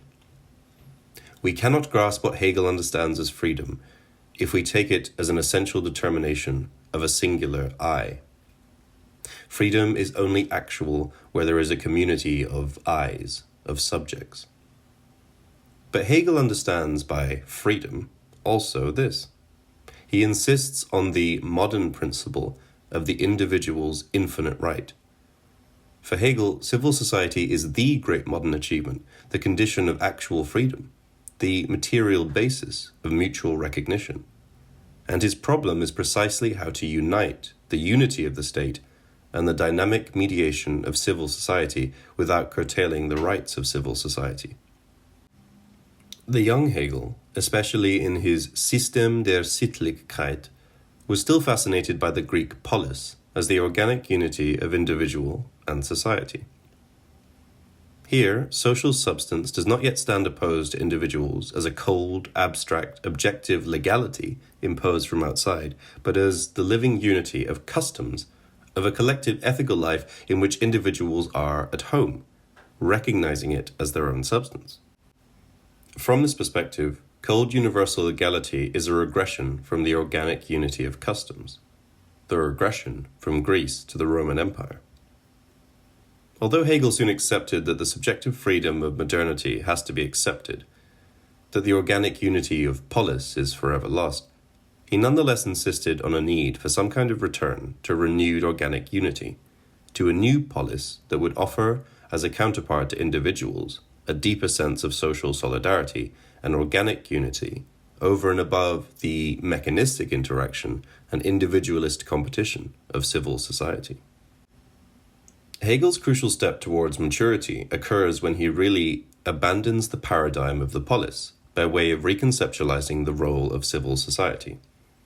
First, civil society is for Hegel the state of understanding. The state reduced to the police apparatus regulating the chaotic interaction of individuals, each of whom pursues his egotistic interests. Such an individualistic atomistic notion of freedom and the notion of legal order as imposed on individuals as the external limitation of their freedom are strictly correlative. The need thus arises to pass from this state of understanding to the true state of reason, in which the individual's subjective dispositions are harmonized with the social whole, in which individuals recognize the social substance as their own. The crucial step occurs when Hegel fully develops the mediating role of civil society, the system of multilateral dependence, whose ultimate modern form is the market economy, the system in which particular and universal are separated and opposed, in which every individual pursues only his private goals, in which organic social unity decomposes into external mechanic interaction, which is in itself already the reconciliation of the particular and the universal in the guise of the famous invisible hand of the market, on account of which, by pursuing private interests at the expense of others, every individual contributes to the welfare of all. It is thus not simply that one has to overcome the mechanical external interaction of civil society in a higher organic unity. Civil society and its disintegration play a crucial mediating role, so that the true reconciliation, which does not abolish modern subjective freedom, should recognize how this disintegration is in itself already its opposite, a force of integration. Reconciliation is thus radically immanent. It implies a shift of perspective as to what first appears as disintegration. In other words, insofar as civil society is the sphere of alienation, of the separation between subjectivity persisting in its abstract individuality, and the objective social order opposing it as an external necessity that curtails its freedom, the resources of reconciliation should be found in this very sphere, in what, in this sphere, appears at first sight as the least spiritual, as the most alienating, the system of needs, not in the passage to another higher sphere. The structure of this reconciliation in the mature Hegel is, again, that of the Rabinovich joke. There are two reasons modern society is reconciled with itself. The first is the interaction within civil society. But that interaction is constant strife, the very mechanism of disintegration, of ruthless competition. Well, this is the second reason, since the very strife and competition makes individuals thoroughly interdependent, and thus generates the ultimate social bond. The whole perspective thus changes. It is no longer that the organic Sittlichkeit of the polis disintegrates under the corrosive influence of modern abstract individuality in its multiple modes, the market economy, Protestantism, and so on, and that this unity should somehow be restored at a higher level. The point of Hegel's analyses of antiquity, best exemplified by his repeated readings of Antigone, is that the Greek polis itself was already marked, cut through, by fatal immanent antagonisms, public-private, masculine-feminine, human-divine, free slaves, etc., which belie its organic unity. Abstract universal individualism, Christianity, far from causing the disintegration of Greek organic unity, was, on the contrary, the necessary first step towards true reconciliation. With regard to the market, far from being simply a corrosive force, it is market interaction which provides the mediating process, which forms the basis of true reconciliation between the universal and the particular. Market competition brings people really together, while organic order divides them. The best indication of this shift, in the mature Hegel, concerns the opposition of customs and law. For the early Hegel, the transformation of customs into institutionalized law is a regressive move from organic unity to alienation. The norm is no longer experienced as part of my substantial ethical nature, but as an external force that constrains my freedom. While for the mature Hegel, this transformation is a crucial step forward, opening up and sustaining the space of modern subjective freedom.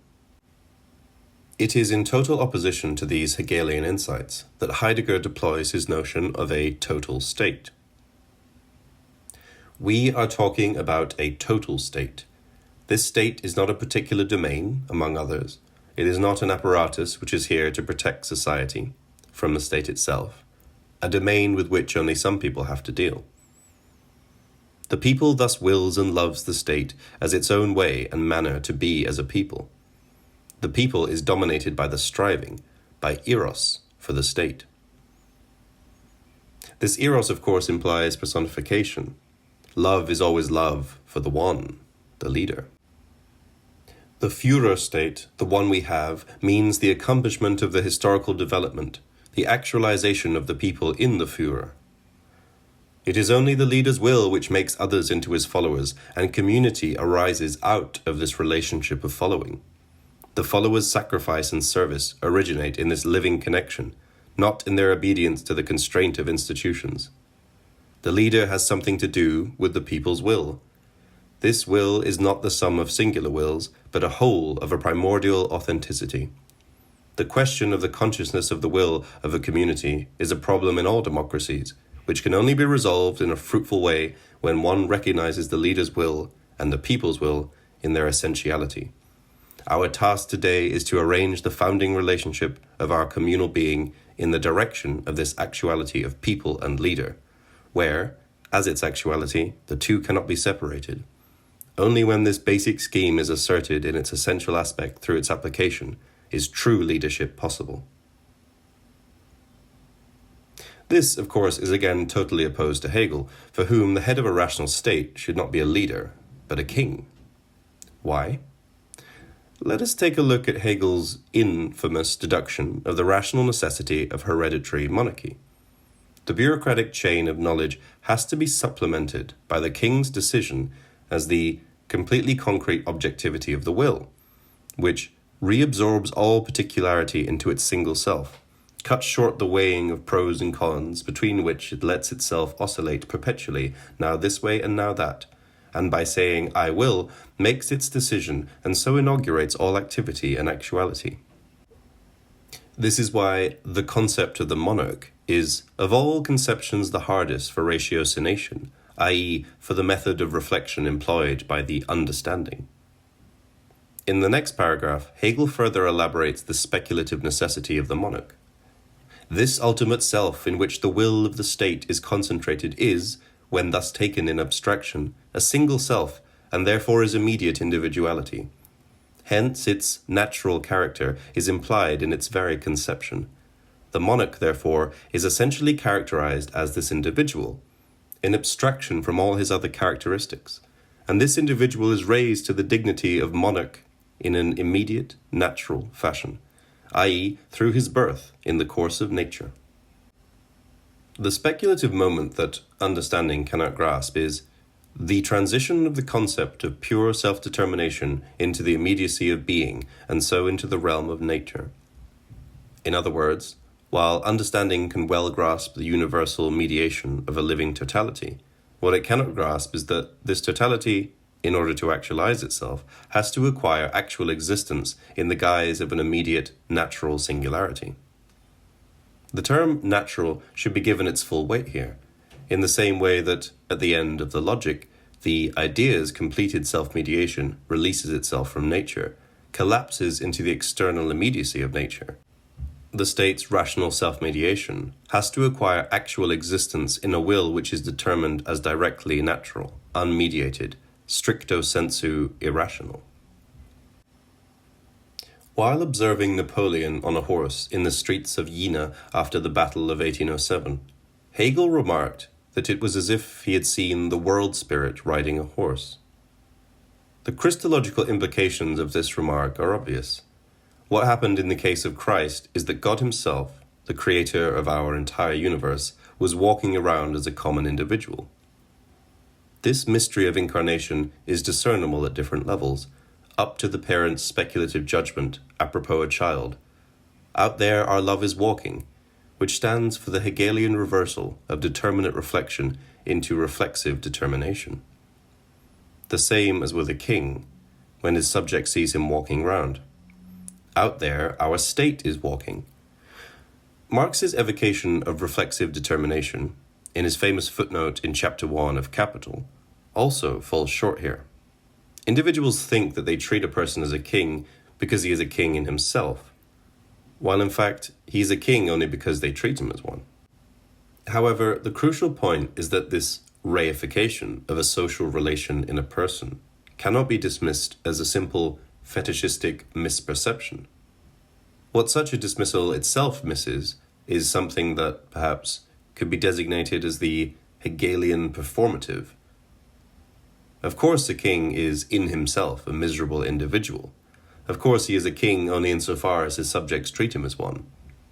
However, the point is that the fetishistic illusion which sustains our veneration of a king has in itself a performative dimension. The very unity of our state, that which the king embodies, actualizes itself only in the person of a king. Which is why it is not enough to insist on the need to avoid the fetishistic trap, and to distinguish between the contingent person of a king and what he stands for. What the king stands for only comes to be in his person.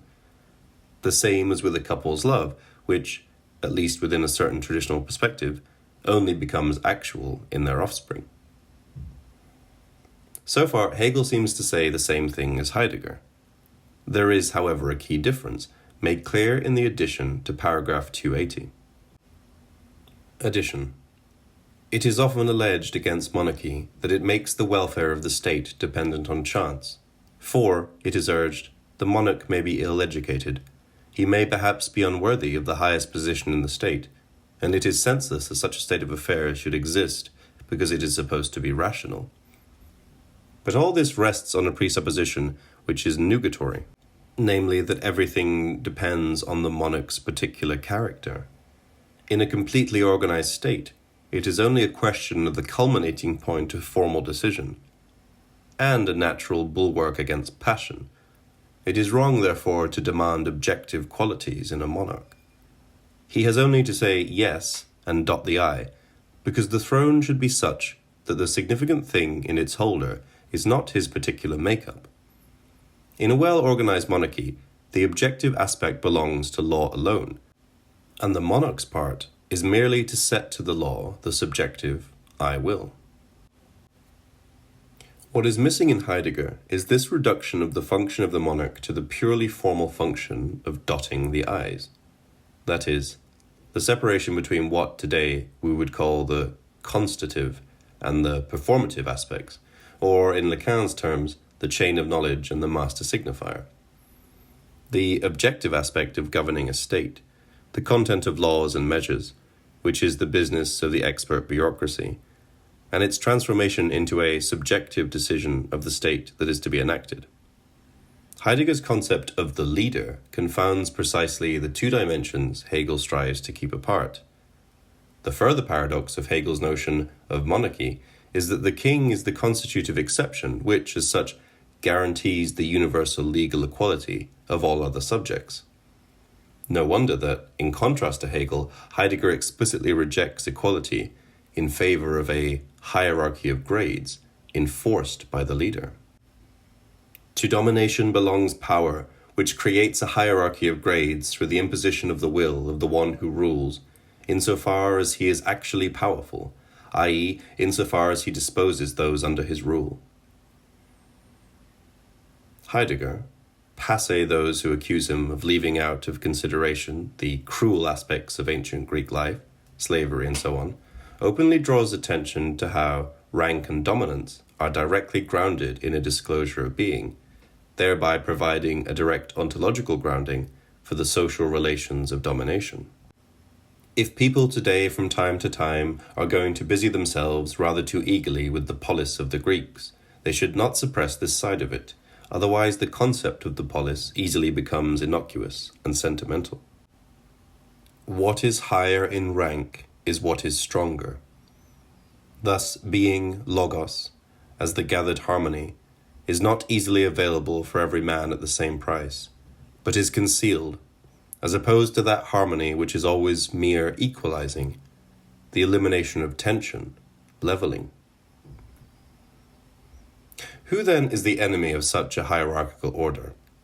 The Janus head of non-hierarchical egalitarianism with its two faces, bourgeois liberal individualism and communist egalitarianism, grounded in Judeo-Christian spirituality, which is thus the common source and foundation of both opposed strands of modern politics.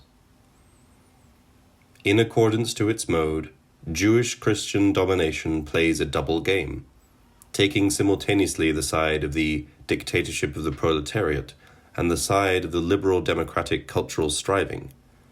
For some time, this double game will continue to conceal our already present loss of roots and inability to take essential decisions. And Heidegger goes even a step further here, against the liberal democratic doxa. In the alternative between communism and liberalism, English democratic liberalism is the more dangerous. The bourgeois Christian form of English Bolshevism is the most dangerous, Without its annihilation, the modern era will continue to be maintained. Distrust of democracy is a constant feature of Heidegger's thought, even after the Kehre. We find it in his Nietzsche lectures from 1936 to 37, where he wrote that Europe always wants to cling to democracy and does not want to see that this would be a fateful death for it, as well as in his posthumously published Spiegel interview, where he expressed his doubt that democracy was the political form that best fits modern technology. Repetition and the new. So we are back to Chesterton's notion of concealing a body in a pile of corpses. When one condemns Heidegger's entire philosophical edifice as fascist, one masks one's inability to identify one corpse. The single ideological feature which gave a fascist touch to all others, by constructing a pile of corpses called Heidegger's fascist thought. In this way, one concedes too much to the enemy.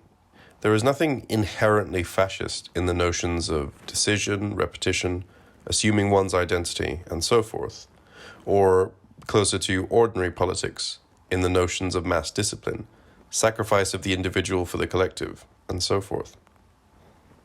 In short, one should not allow the enemy to define the terrain of the battle and its stakes, so that we end up abstractly opposing him, supporting a negative copy of what he wants.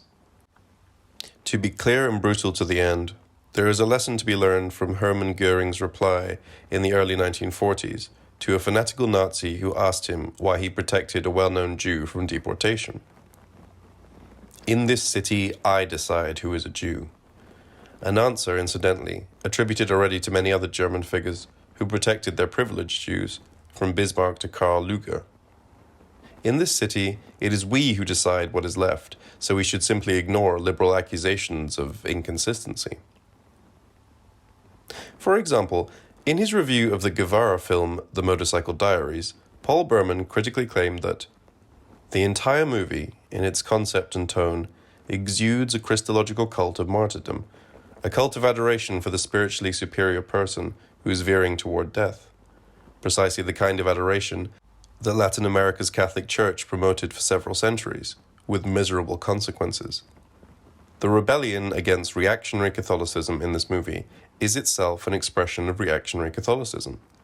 The traditional churches of Latin America are full of statues of gruesome bleeding saints, and the masochistic allure of those statues is precisely what you see in the movie's many depictions of young Che coughing out his lungs from asthma and testing himself by swimming in cold water.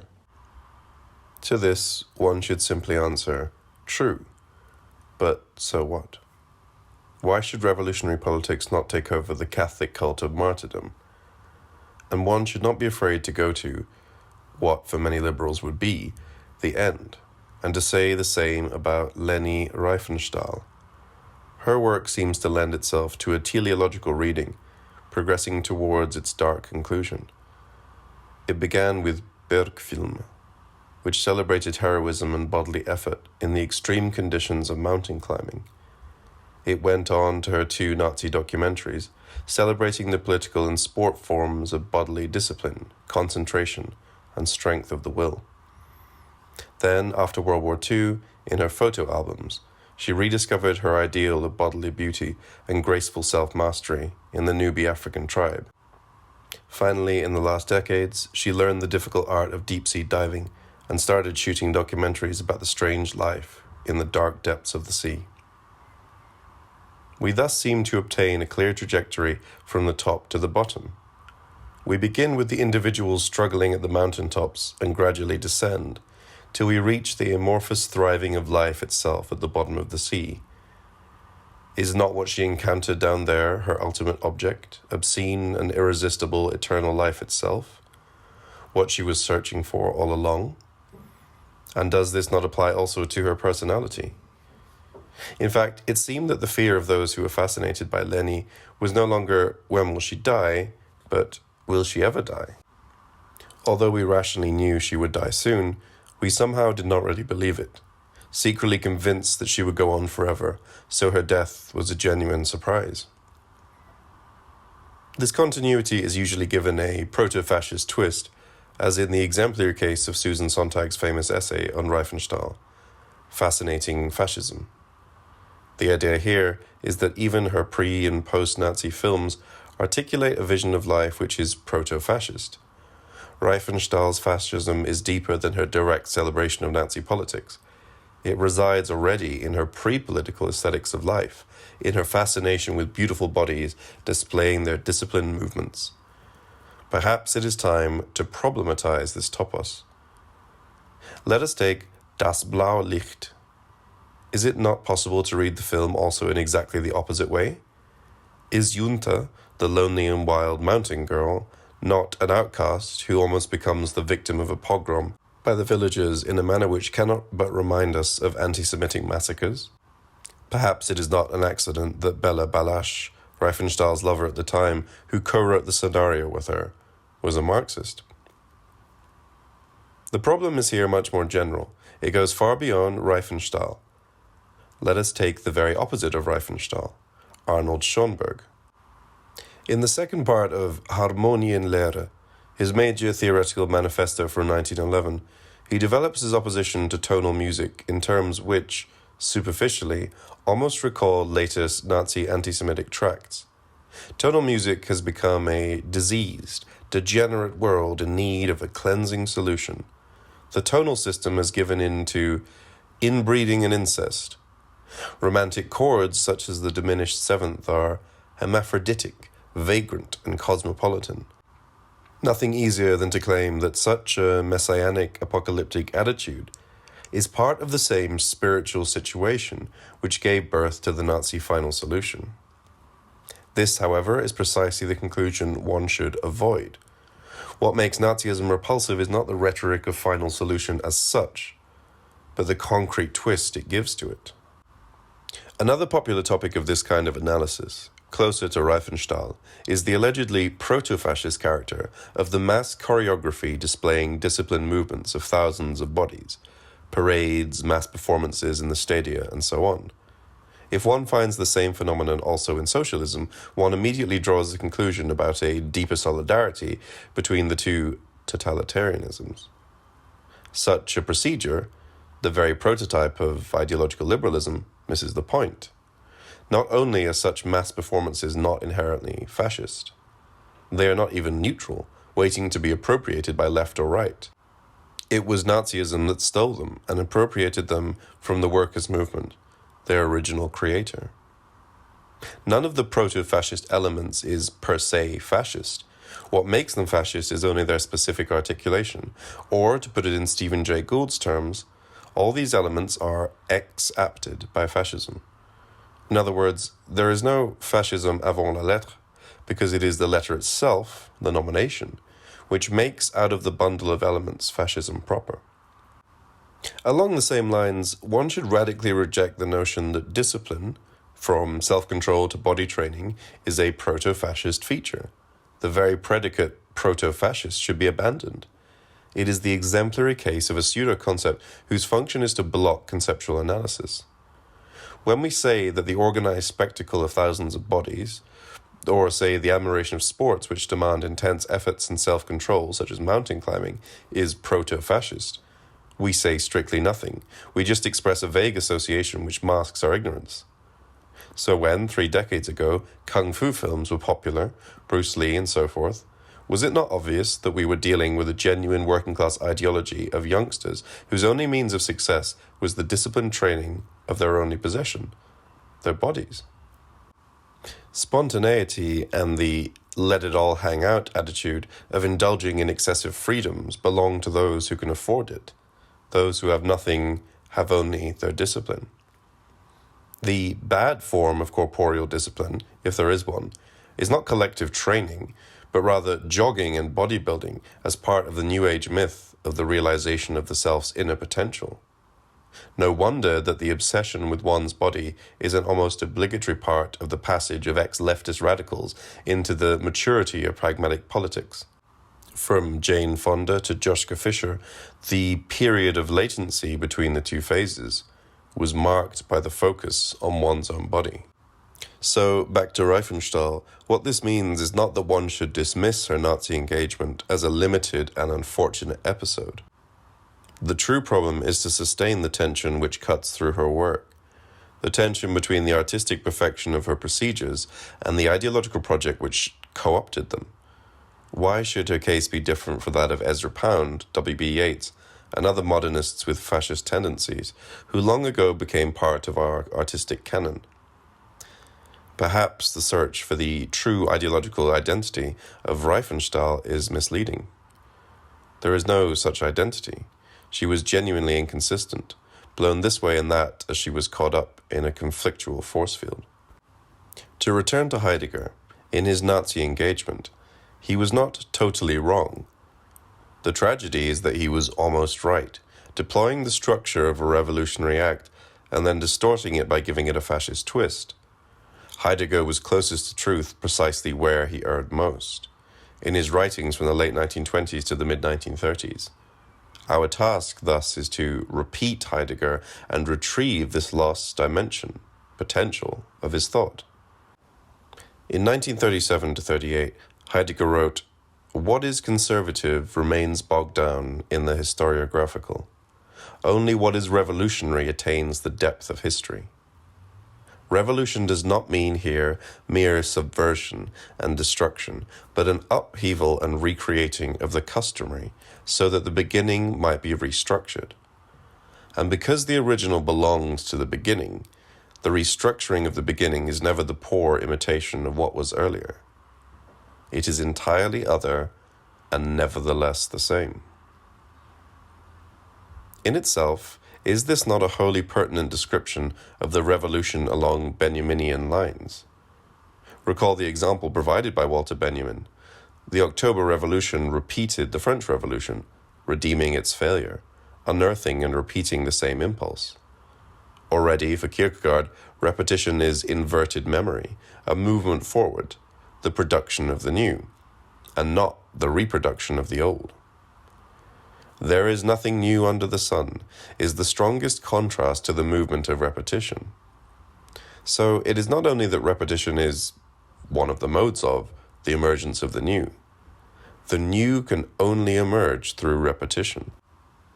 The key to this paradox is, of course, what Deleuze designates as the difference between the virtual and the actual, and which, why not, one can also determine as the difference between the spirit and the letter. Let us take a great philosopher such as Kant. There are two modes of repeating him. Either one sticks to the letter and further elaborates or changes his system, in the spirit of the Neo-Kantians, up to and including Habermas and Luc Ferry. Or one tries to regain the creative impulse that Kant himself betrayed in the actualization of his system. That is, to connect to what was already in Kant more than Kant himself, more than his explicit system, its excessive core. There are, accordingly, two modes of betraying the past. The true betrayal is an ethico-theoretical act of the highest fidelity. One has to betray the letter of Kant in order to remain faithful to, and repeat, the spirit of his thought. It is precisely when one remains faithful to the letter of Kant that one really betrays the core of his thought, the creative impulse underlying it. One should bring this paradox to its conclusion. It is not only that one can remain really faithful to an author by way of betraying him, the actual letter of his thought. At a more radical level, the inverse statement holds even more. One can only truly betray an author by way of repeating him, by remaining faithful to the core of his thought.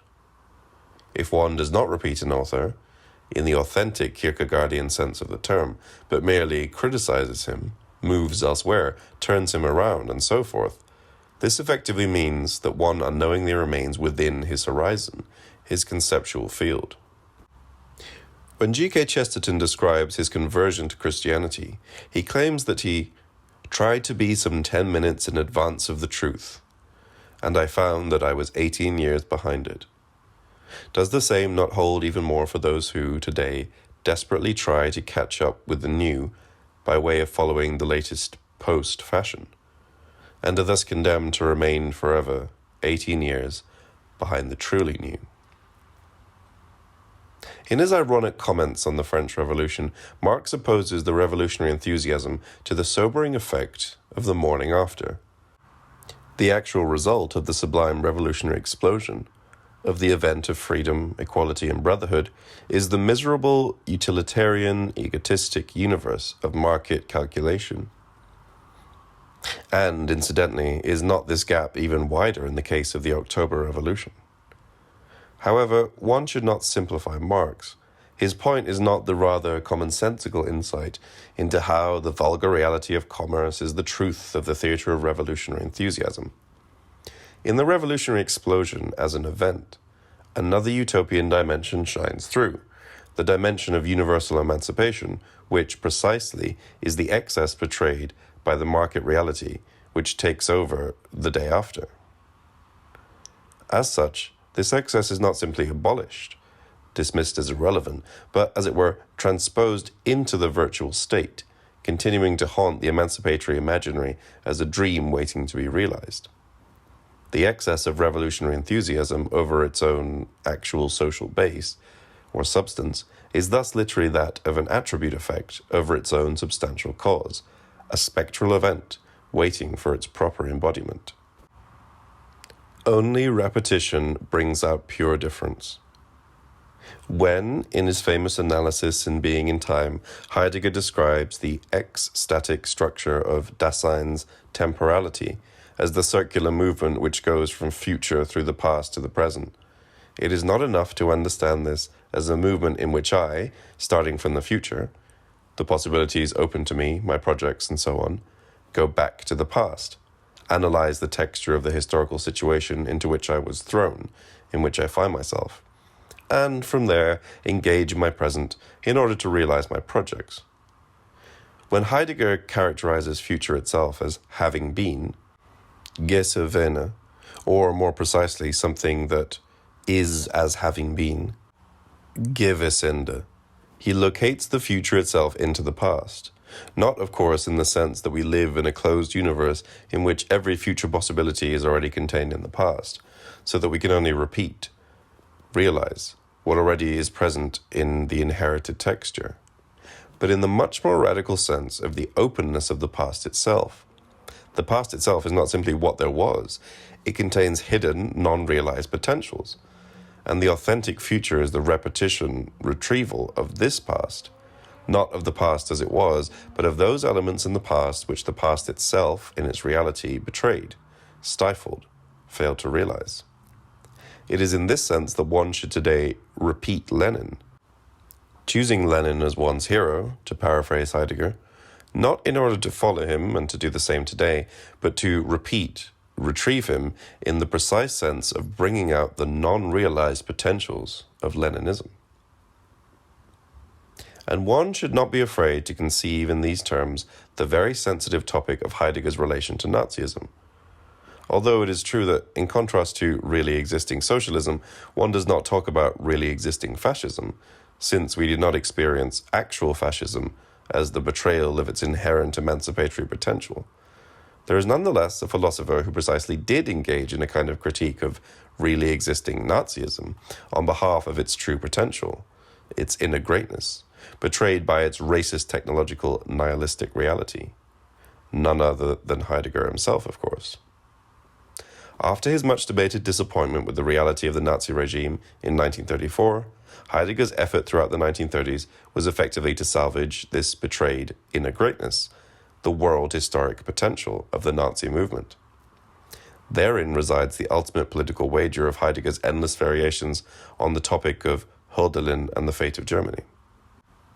According to the memoirs of a leading member of the German student movement in the late 1960s, a delegation of student protesters visited Heidegger in 1968, and he professed his full sympathy and support for the students, claiming that they were doing then what he had tried to do in 1933 as rector in Freiburg, although from a different political position. One should not dismiss this claim as Heidegger's hypocritical illusion. What Heidegger was looking for in Nazism, to avoid a misunderstanding, not only due to an accidental error in his personal judgment, but due to the flaws of his theoretical edifice itself, was a revolutionary event. so that even some measures he imposed on the Freiburg University during his brief tenure as its rector bear witness to his intention to enact there a kind of cultural revolution, bringing students together with workers and soldiers, which in itself is not a fascist measure, but something Maoists tried to do in the Cultural Revolution. One is thus tempted to apply to Heidegger André Gide's sarcastic comment as regards Théophile Gautier. In 1933, he played a crucial role in German academic politics. It is just that he was not worthy of the role. From Heidegger to the drive. Although Heidegger's almost phobic oversensitivity to morality can be easily accounted for as an implicit admission of his own ethically repulsive behavior and lack of elementary ethical attitudes, his opponent's insistence on these same features of Heidegger as a person is also false. As if, by demonstrating Heidegger's personal lack of ethics, one can avoid the hard task of confronting the issues posed by Heidegger's thought. There is nonetheless something disturbing in Heidegger's proverbial allergy against any mention of moral considerations. In his reading of Plato in the 1931-32 seminar, he even tries to purify the Platonic to agathon from all links with moral goodness through a skillful reference to one of the everyday uses of the exclamation, good. Good means, it will be done, it is decided. It has nothing to do with the meaning of moral goodness. Ethics has ruined the grounding meaning of this word. One can thus easily imagine, at the conclusion of the Wannsee conference, Heydrich exclaiming, good, using the term in the authentic Platonic sense. It will be done, it is decided. The fact that there is a real philosophical problem here can be demonstrated by a close reading of Heidegger's seminar on Schelling's Philosophical Inquiries into the Nature of Human Freedom, in which Heidegger has to admit a dimension of radical evil which cannot be historicized, that is, reduced to the nihilism of modern technology. It is the merit of Brett Davis to have analyzed in detail this deadlock of Heidegger's thought. In his close reading of Heidegger, Derrida tried to demonstrate how spirit, Geist, is the undeconstructed symptomal point in Heidegger's philosophical edifice. Brett Davis has done the same thing for the notion of the will. A consensus is gradually emerging in Heidegger studies that there are not two, but rather three distinct phases of his thought. The early phase of the Analytic of Dasein, Sein und Zeit, the middle phase of the assertion of heroic historicity, from the conference What is Metaphysics to the manuscript Vom Ereignis, the key text published in Introduction to Metaphysics, and the last phase of the withdrawal from technological nihilism into poetry and thought, under the sign of Gelassenheit. In his first phase, Heidegger ignores the phenomenon of the will. In the second phase, it is forcefully asserted, and well beyond Heidegger's Nazi engagement, in the Vom Ereignis manuscript, which is usually read as the beginning of late Heidegger, he still speaks of the will to Ereignis. In the last phase, as the result of Heidegger's confrontation with Nietzsche, the will is, on the contrary, posited as the very core of modern subjectivity, and thus at that which has to be overcome if mankind is to leave behind the nihilism that threatens its very essence.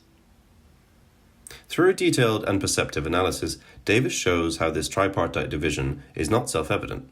Although not explicitly thematized, the will is not only lurking in the background already in the first phase, much more crucially, it persists to the end, mysteriously popping up in unexpected ways.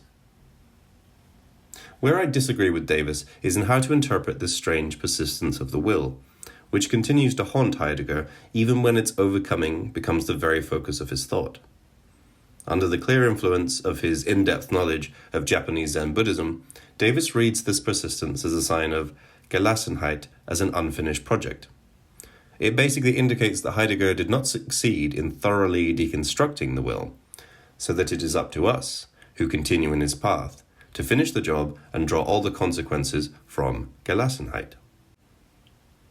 Our wager is, however, that the persistence of the will, even in the later Heidegger, so brilliantly discerned by Davis, rather demonstrates the insufficiency of Heidegger's critical analysis of modern subjectivity, not in the sense that Heidegger didn't go far enough, and thus remained himself marked by subjectivity, but in the sense that he overlooked a non-metaphysical core of modern subjectivity itself.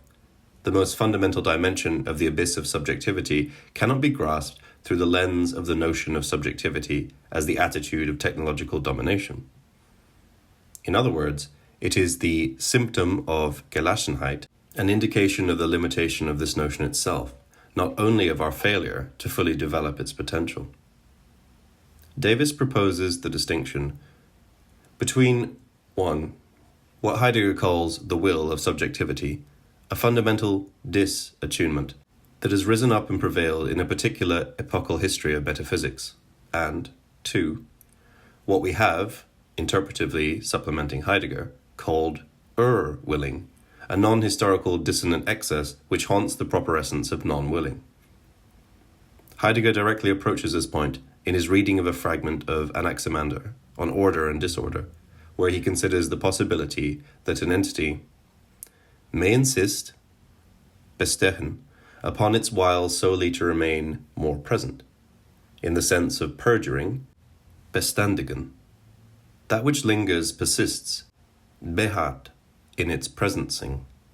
In this way it extricates itself from its transitory while. It strikes the willful pose of persistence, no longer concerning itself with whatever else is present. It stiffens, as if this were the only way to linger, and aims solely for continuance and subsistence.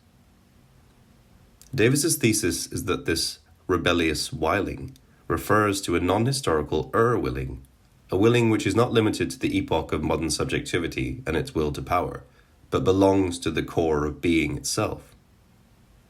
This is also why Davis is right in dismissing Hannah Arendt's reading of this craving to persist, which reduces it to the traditional theological notion of a willful rebellion against the order of creation as such. This willing is not the egotistic withdrawal into itself of a particular creature from the global order. It is a perversion inscribed into this order itself. Is there not a problem of willing that is an ineradicable aspect of man's ineradicable finitude? Would not a problem of willing, even if not that of its specific historical determinations, exacerbations in the epochs of metaphysics, remain even in the other beginning? What Heidegger clearly saw is what the great Rhineland mystics, Eckhart, Bohm, also saw. The formula of evil as the distance or fall from divine goodness is not good enough. The question to be asked is, how can this distance occur? The only consistent answer is, there has to be an inversion in God himself, a struggle, dissonance, already in the very heart of the divine origin. In the same way, Heidegger grounds the excess of subjectivity, its nihilistic forgetfulness of being, in a strife, discord, in the very heart of being. Davis draws the same conclusion from Heidegger's oscillations in his reading of Schelling's Treatise on Freedom. Radical evil is most brutally exposed, not in the faceless, defacing technology of the extermination camps, but rather in the fact that it is possible for a person to look another person in the face and, clearly sensing the withdrawal of interiority, willfully pull the trigger, or point a finger in the direction of the gas chambers.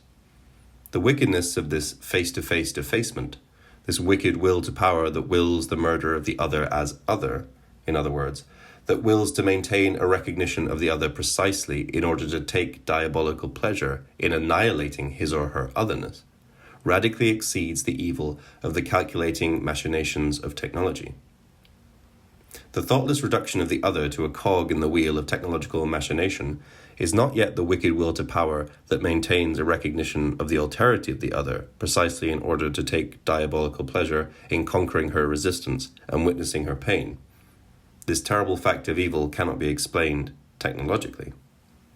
Heidegger's history of metaphysics, which proceeds to culminate in the technological will to will, passes by the abyss of this wicked will to power.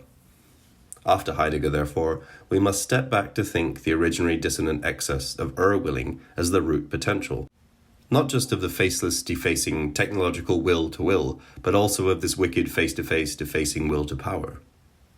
Moreover, insofar as human freedom could not be detached from a responsibility with regard to this non-technological evil will to power, a limit in Heidegger's thinking of evil would also mark a limit in his thinking of human freedom. This, then, is where Heidegger was wrong in his infamous insertion of the Holocaust in the same series as the agricultural exploitation of nature. What is scandalously inadequate here is that Heidegger's thought appears unable to mark an essential difference between the reduction of vegetables to standing reserve for the production and consumption of foodstuffs and the lining up of persons to be systematically murdered.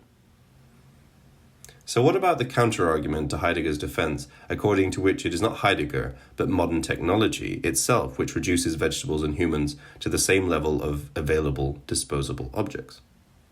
The answer is clear. Heidegger is simply, and crucially, wrong in reducing the Holocaust to a technological production of corpses.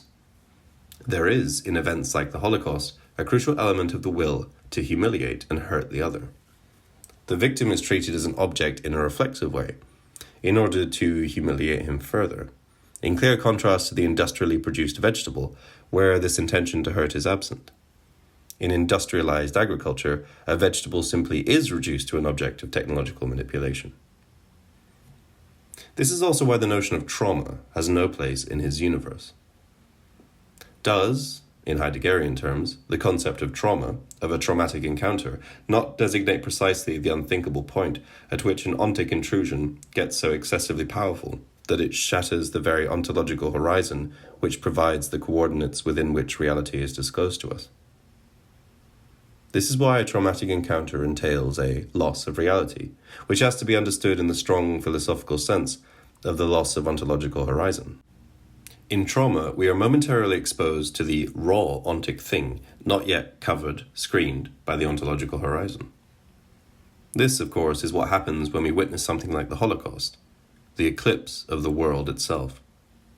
One has to take this statement at its most literal. An act of thorough evil threatens the very world disclosure. Davis's solution to clearly distinguish between the ontological necessity of errancy and the inordinate excess of letting oneself be led astray comes dangerously close to the all-too-simple distinction between the ontologically necessary normal level of evil and the ontic excess over this normal level, something akin to old Herbert Marcuse's distinction between necessary libidinal repression and the unnecessary excessive repression. The problem with the solution is that it doubly misses the point. First, it obviously misses Heidegger's point, which is, on the contrary, that the true excess is the ontological evil of technological nihilism. Compared with it, ontic excesses are a minor mishap, so that one might even risk a tasteless Heideggerian paraphrase of Brecht. What is the slaughter of thousands of enemies compared to the technological reduction of man himself to an object of technological manipulation? Second, it misses a dimension isolated already by the German mystics from Eckhart onwards, the very non-historical, excessive basic human evil, the intention to hurt and humiliate the other, is not a simple falling off from man's ontological essence, but has to be grounded in this ontological essence. Two further, interconnected questions are to be raised here. The first one, naive but necessary, does this not ultimately absolve man from responsibility for concrete evil, when evil is grounded in the convulsions of being itself? In other words, the question is whether Heidegger, in ascribing the origin of evil to a negativity in being itself, implicitly justifies evil as an ontologically necessitated errancy. The second, more fundamental ontological.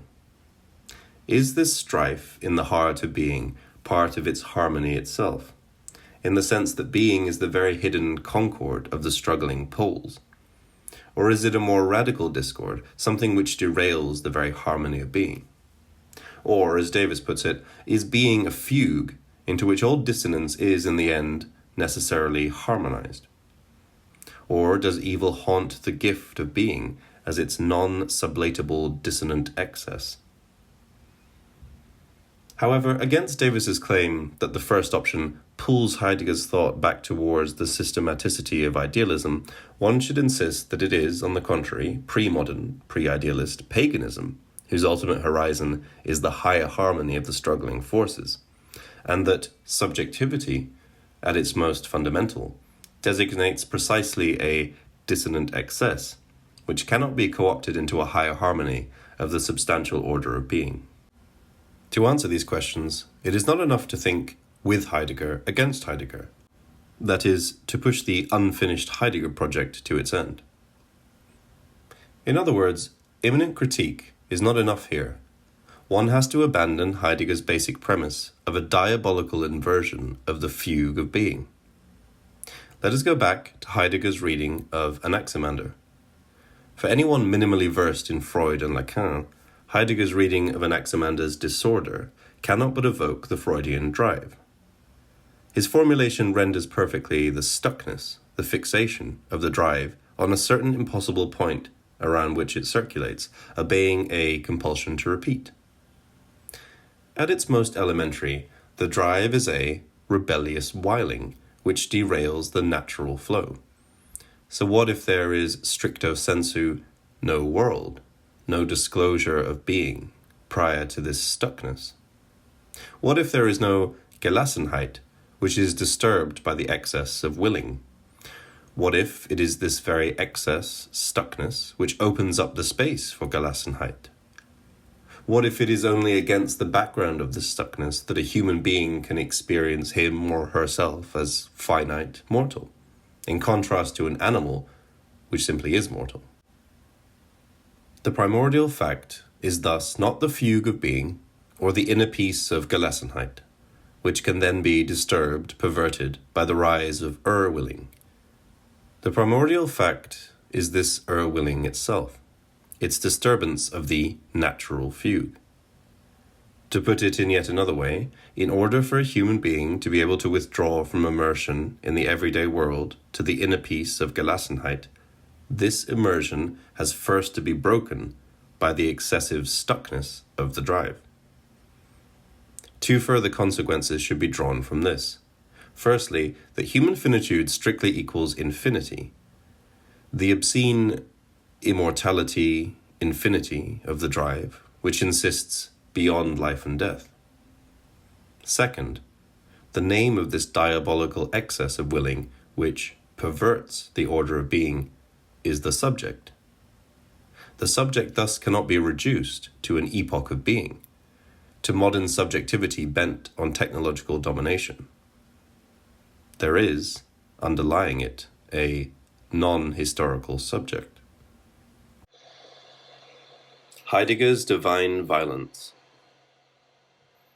If there is a proposition against which our entire reading is aimed, it is the notion that Heidegger abandoned his romantic infatuation with struggle and mythical political deeds and sacrifices in favor of a more gentle and receptive form of openness to the earth and sky, mortals and divinities.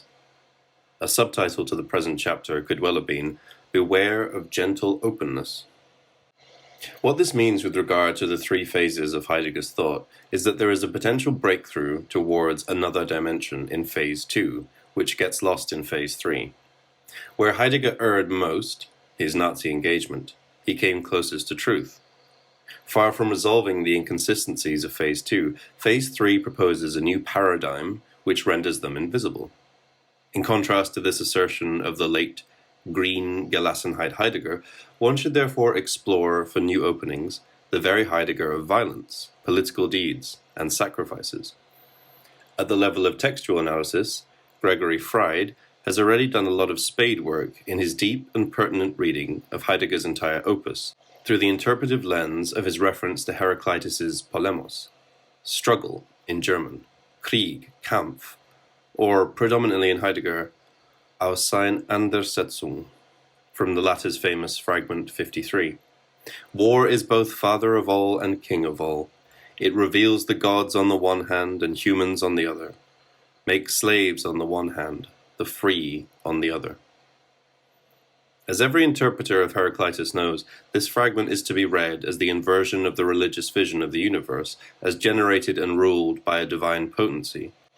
For someone like Hesiod, God, Zeus, the father and king of all is. If we replace Zeus with struggle, war, we get a totally different overall map of the universe, not a hierarchical whole whose local tensions and struggles are controlled by the paternal force of the overwhelming divine one. but the ongoing process of struggle itself as the ultimate reality, as the process out of which all entities, as well as their temporary order, emerge. It is not only that each stable identity of each entity is only temporary, that they all sooner or later disappear, disintegrate, return to the primordial chaos. Their temporary identity itself emerges through struggle. That is, stable identity is something one should gain through the ordeal of struggle. One asserts in confrontation with the others. Perhaps this sounds familiar. One could insist that it does. When Heidegger, in his reading of the fragment, insists on how the struggle meant there is originary struggle, for it allows those who struggle to originate as such in the first place. Do we not have here not so much the usual Heidegger avec Hitler, but rather the unexpected Heidegger avec Stalin? For Stalin also, nature and history are a great ongoing process of eternal struggle between the opposites. Contrary to metaphysics, dialectics holds that internal contradictions are inherent in all things and phenomena of nature, for they all have their negative and positive sides, a past and a future, something dying away and something developing, and that the struggle between these opposites, the struggle between the old and the new, between that which is dying away and that which is being born, between that which is disappearing and that which is developing, constitutes the internal content of the process of development, the internal content of the transformation of quantitative changes into qualitative changes. The dialectical method therefore holds that the process of development from the lower to the higher takes place not as a harmonious unfolding of phenomena, but as a disclosure of the contradictions inherent in things and phenomena, as a struggle of opposite tendencies which operate on the basis of these contradictions. Even the class struggle is already there in Heraclitus, in the guise of the struggle which makes slaves on the one hand, the free on the other. According to some sources, one of Heidegger's visitors in the last years of World War II was surprised to see on desk some books on Marxist philosophy. He replied that, since the Soviet Union was going to win the war, he was getting ready to play his role in a new society. Apocryphal or not, we can see the inner logic of this anecdote, which resides in the unexpected reverberation between the highest and the lowest, the terse poetic beauty and precision of Heraclitus's ancient wisdom, and the simple brutality of Stalin's dialectical materialist worldview. The other key Greek passage on violence to which Heidegger repeatedly returns is the famous chorus from Antigone on the uncanny, demonic character of man. In his reading of this chorus, in the Introduction to Metaphysics, Heidegger deploys the notion of ontological violence that pertains to every founding gesture of the new communal world of a people, accomplished by poets, thinkers, and statesmen. Violence is usually seen in terms of the domain in which concurring compromise and mutual assistance set the standard for Dasein, and accordingly all violence is necessarily deemed only a disturbance and an offense. The violent one, the creative one who sets forth into the unsaid, who breaks into the unthought, who compels what has never happened and makes appear what is unseen, this violent one stands at all times in daring. Therefore, the violence doer knows no kindness and conciliation in the ordinary sense, no appeasement and modification by success or prestige and by their confirmation. For such a one, disaster is the deepest and broadest yes to the overwhelming. Essential decision when it is carried out and when it resists the constantly pressing ensnarement in the everyday and the customary, has to use violence. This act of violence, this decided setting out upon the way to the being of beings, moves humanity out of the hominess of what is most directly nearby and what is usual. As such, the creator is Hypsipolis Apolis, Antigone, line 370. He stands outside and above polis and its ethos. He is unbound by any rules of morality, which are only a degenerative form of ethos. Only as such can he ground a new form of ethos, of communal being in a polis. Of course, what reverberates here is the topic of an illegal violence that founds the rule of the law itself, deployed at the same time in different forms by Walter Benjamin and Carl Schmitt. What accounts for the chilling character of these passages is that here, Heidegger does not merely provide a new variation on his standard rhetorical figure of inversion. The essence of violence has nothing to do with ontic violence, suffering, war, destruction, etc. The essence of violence resides in the violent character of the very imposition, founding, of the new mode of the essence, disclosure of communal being itself. Here Heidegger, implicitly but clearly, reads this essential violence as something that grounds, or at least opens up the space for, the explosions of ontic violence themselves.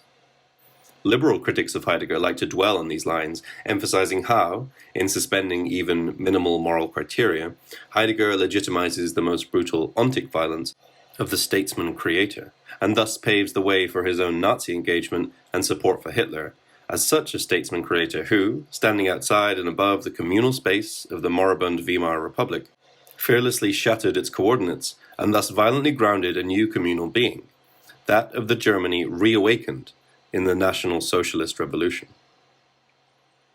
However, what one is tempted to add here is that, in the case of Nazism, and fascism in general, the constellation of violence is rather the opposite. Crazy, tasteless even, as it may sound, the problem with Hitler was that he was not violent enough, that his violence was not essential enough. Nazism was not radical enough. It did not dare to disturb the basic structure of the modern capitalist social space, which is why it had to focus on destroying an invented external enemy, Jews. This is why one should oppose the fascination with Hitler, which claims that, of course, he was an evil man, responsible for the deaths of millions, but that he definitely had courage, that he pursued what he wanted with an iron will. The point is that this is not only ethically repulsive, but simply wrong. No, Hitler did not have the courage to really change things. He did not really act. All his actions were fundamentally reactions. That is, he acted so that nothing would really change. He staged a great spectacle of revolution so that the capitalist order would survive. If one really wants to come up with an act which was truly daring, for which one truly had to have the courage to try the impossible, but which was simultaneously a horrific act, an act which caused suffering beyond comprehension, one could nominate Stalin's forced collectivization at the end of the 1920s in the Soviet Union. But even here, the same reproach holds. The paradox of the 1928 Stalinist revolution was rather that, in all its brutal radicality, it was not radical enough in effectively transforming the social substance. Its brutal destructiveness has to be read as an impotent passage à l'acte, far from simply standing for a total forcing of the unnameable real on behalf of the truth. Stalinist totalitarianism rather designates the attitude of absolutely ruthless pragmatism, of manipulating and sacrificing all principles on behalf of maintaining power. From this perspective, the irony of Hitler was that his grand gestures of despising bourgeois self-complacency and so on were ultimately in the service of enabling this complacency to continue. Far from effectively disturbing the much disparaged, decadent bourgeois order, far from awakening the Germans from immersion in its degeneracy, Nazism was a dream which enabled them to continue wallowing in it and to postpone an awakening. Germany really awakened only in the defeat of 1945. The worry that Badiou's notion of courage, which one needs in order to practice the fidelity to the event, raises in liberal minds is, but how are we to distinguish good, properly evental courage from bad courage? Say, were the Nazis who defended Berlin in the winter of 1944-45, or the Muslim terrorists who blow themselves up when they perform suicidal attacks, also not truly courageous?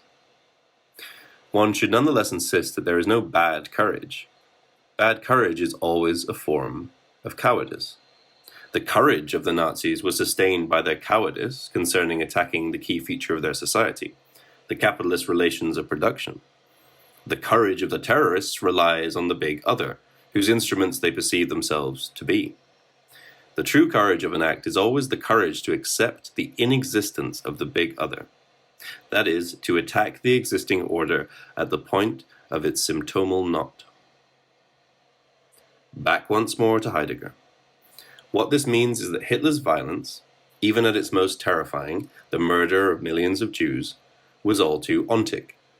That is, it too was an impotent passage à l'acte that revealed the inability of the Nazi movement to be really apolis, to question, confront, shatter the basic coordinates of bourgeois communal being. And what if Heidegger's own Nazi engagement is also to be read as a passage à l'acte, a violent outburst that bears witness to Heidegger's inability to resolve the theoretical deadlock he found himself in. The question of how Heidegger's Nazi commitment relates to his philosophy should thus be recast.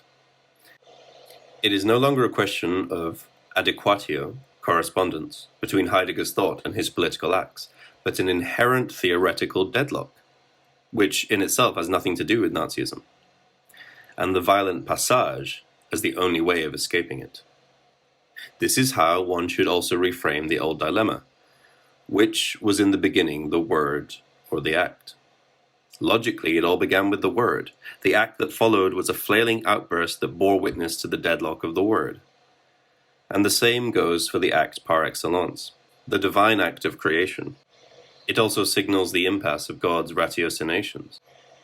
In short, here, too, the negative aspect of ontological proof holds. The fact that God created the world does not display his omnipotence and excess of goodness, but rather his debilitating limitations.